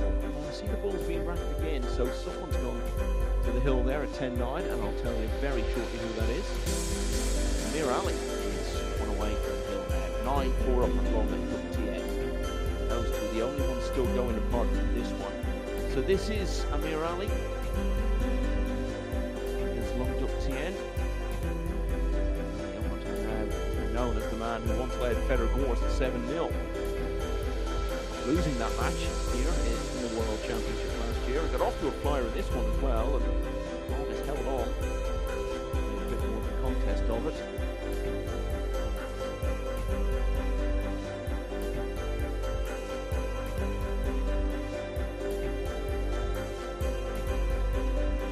This will go through to face Anton Raga, who ended the hopes of Johan Chua earlier this evening.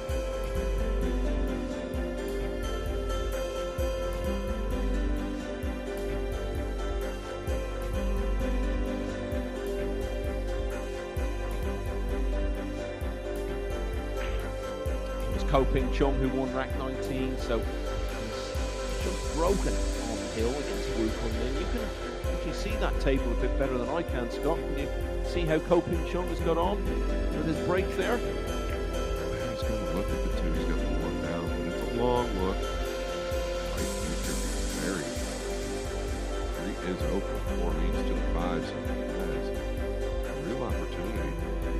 Okay, so all 3 matches still out there, possibly heading for finishes soon. Jason Shaw will keep it going as long as he can. Won the last 2. Needs another 3 though. No more room for error.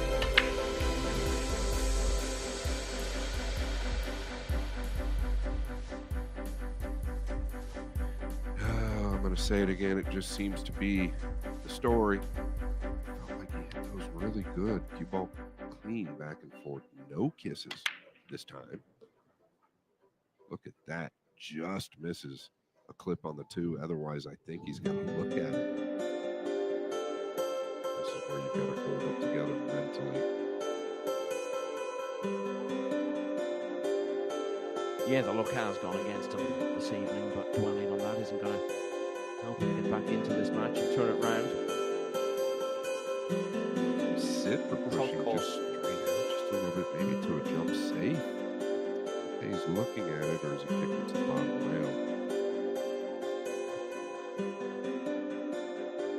I think you're just getting brought up too much ball to work with here. That's just my opinion.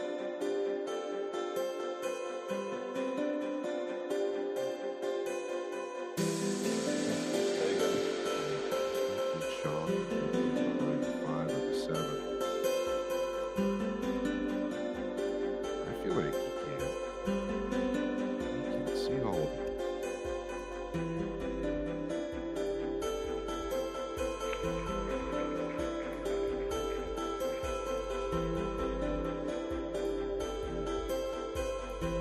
Couldn't see all of it. Suppose he didn't elevate a little bit there. Just kind of big. Keep all down. And let the 2 go. Maybe fluke at the top right corner. To take this on.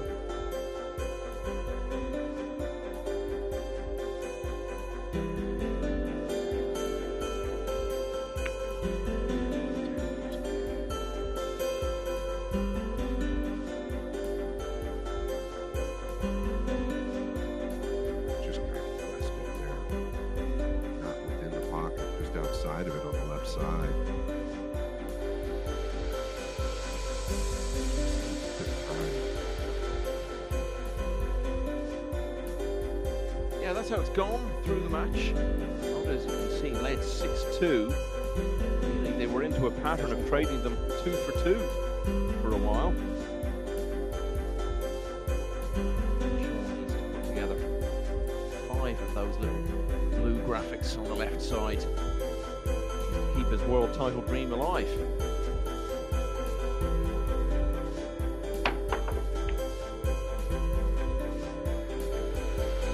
Going to be another chance for Rhoda to finish it off.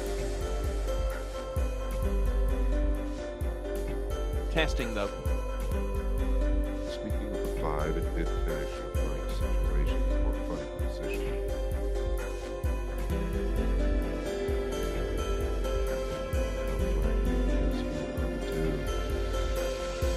Trying all the way back. Nice, just stop right there.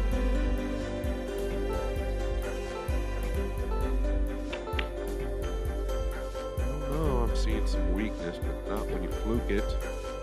Well, that is amazing because the signs there were not good at all. The way he cued that.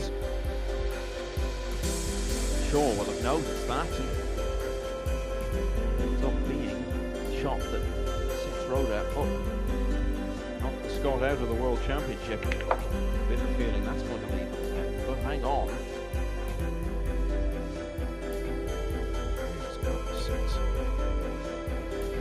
Forward expected.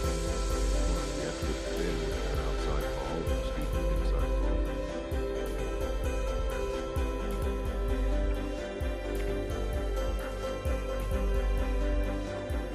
Check people on the second Now that classic situation for Shaw. One wrong move here could be the end of his World Championship. Mir Ali has gone 10-4 against Long Duc Tien, so he's on the hill, Rhoda's on the hill, and so is that man there, in the orange shirt, Ko Ping Chung, US Open champion 2023. Quite a battle with Wu Kun Lin. 58, into the lower left.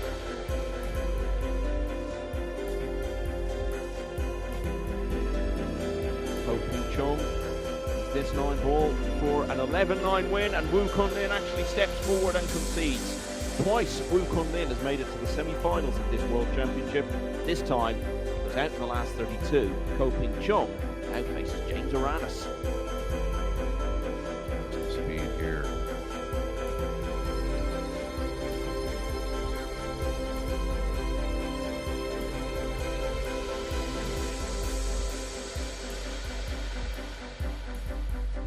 That's all you can do, Jack.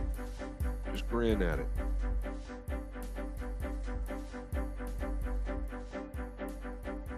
Couple opportunities on the 4. The last few games for Rada. This one, not so great. Oh, hang on. Another one that falls for him. And what sort of a shot has he got here? 5 ball. He's got to jump at this.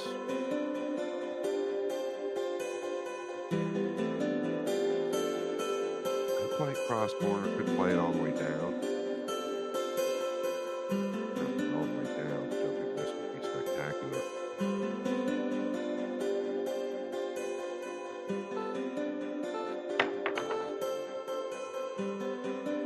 Not going to get away with this one.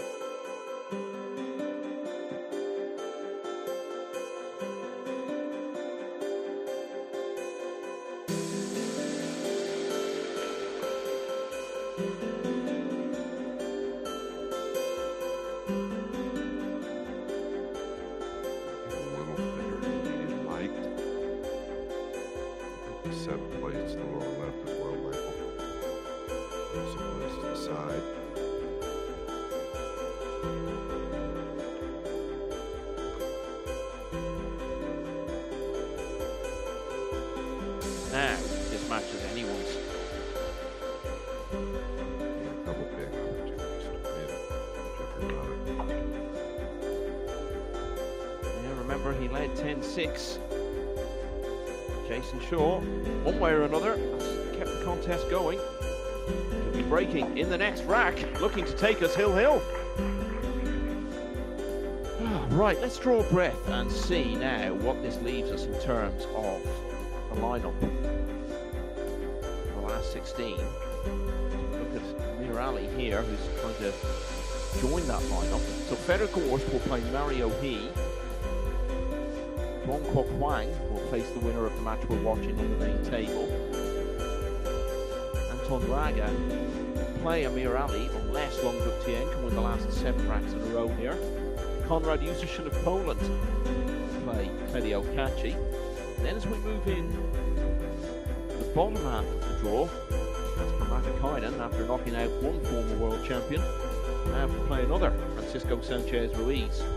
An all-Philippines clash between Bernie Regalario and Patrick Gonzalez. And we knocked out last year's runner-up Kachi tonight.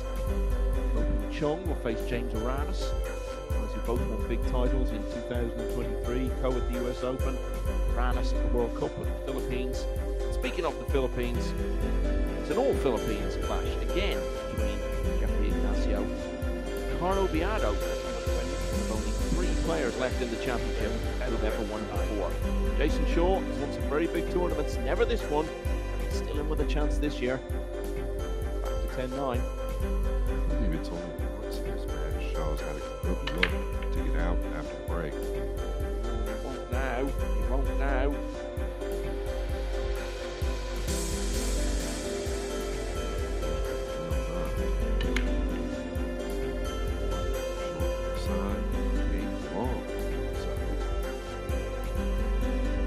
Second time all night, he's not made the one off the break. I really feel like the pressure is on.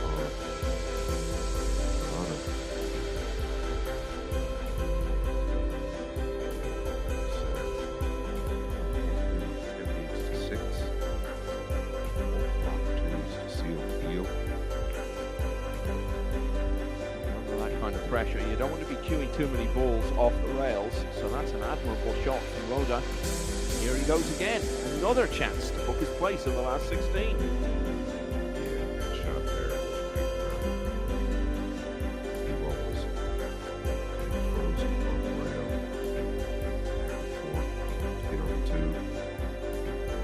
6 does play. Lower left. 4 has been the stumbling block last few games for Jeffrey.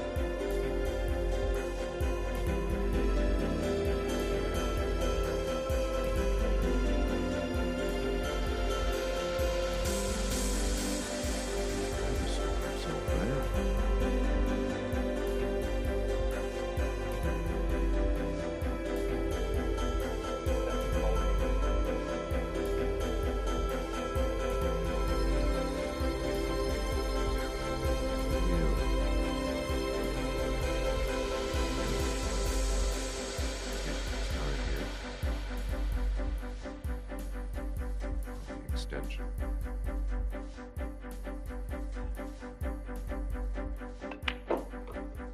Got it heavy. Now he's got to do some work.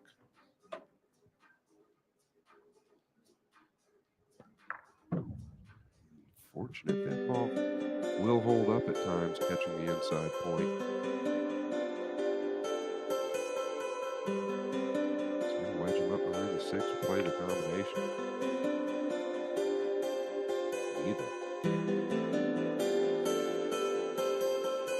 Shaw's got to be happy to be back at the table.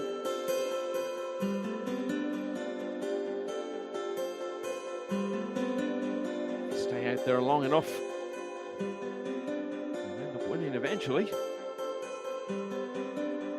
got to get this right. Another one of those where one wrong move and it's all over for him potentially.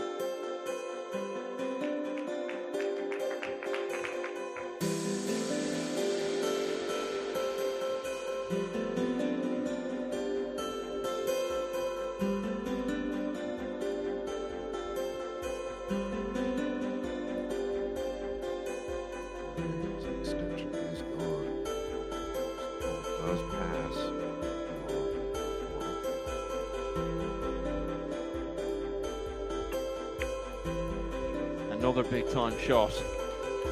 Yet another chance for Rhoda to get this done. Yeah, mentally, that's the ball that's been eluding him the last few racks.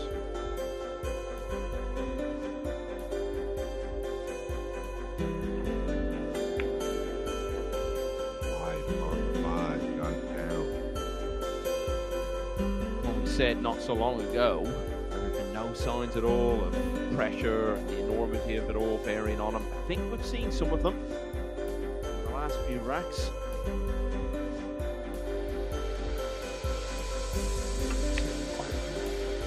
When he's feeling that unique pressure of having had a big lead and the possibility being raised that he might not get it done. But if he doesn't get through from this position, he will only have himself to blame, because this is as straightforward as 7-8-9 as you could reasonably ask for.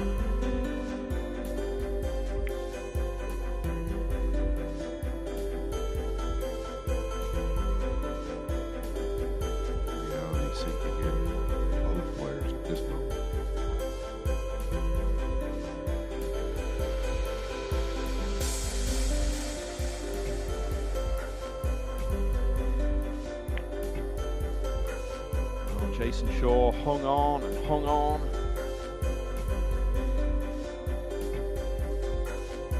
10-6 down, he got back to within 1. Rhoda has needed plenty of chances to get it done, but get it done he has in the end. Jeffrey Rhoda is the winner by 11 racks to 9. He goes through to the last 16, when he will face Duong Quoc Hoang of Vietnam tomorrow. Jason Shaw, it's the 4th year in a row he's gone out in the last 32 of the World Championship. He has still, in his whole career, only ever gone past that stage on one occasion. And Darren Appleton, 13 years ago, will remain for at least another year Britain's most recent World Champion. Emotional scenes for Jeffrey Rhoda, some of his fellow players really enjoying the moment with him as well.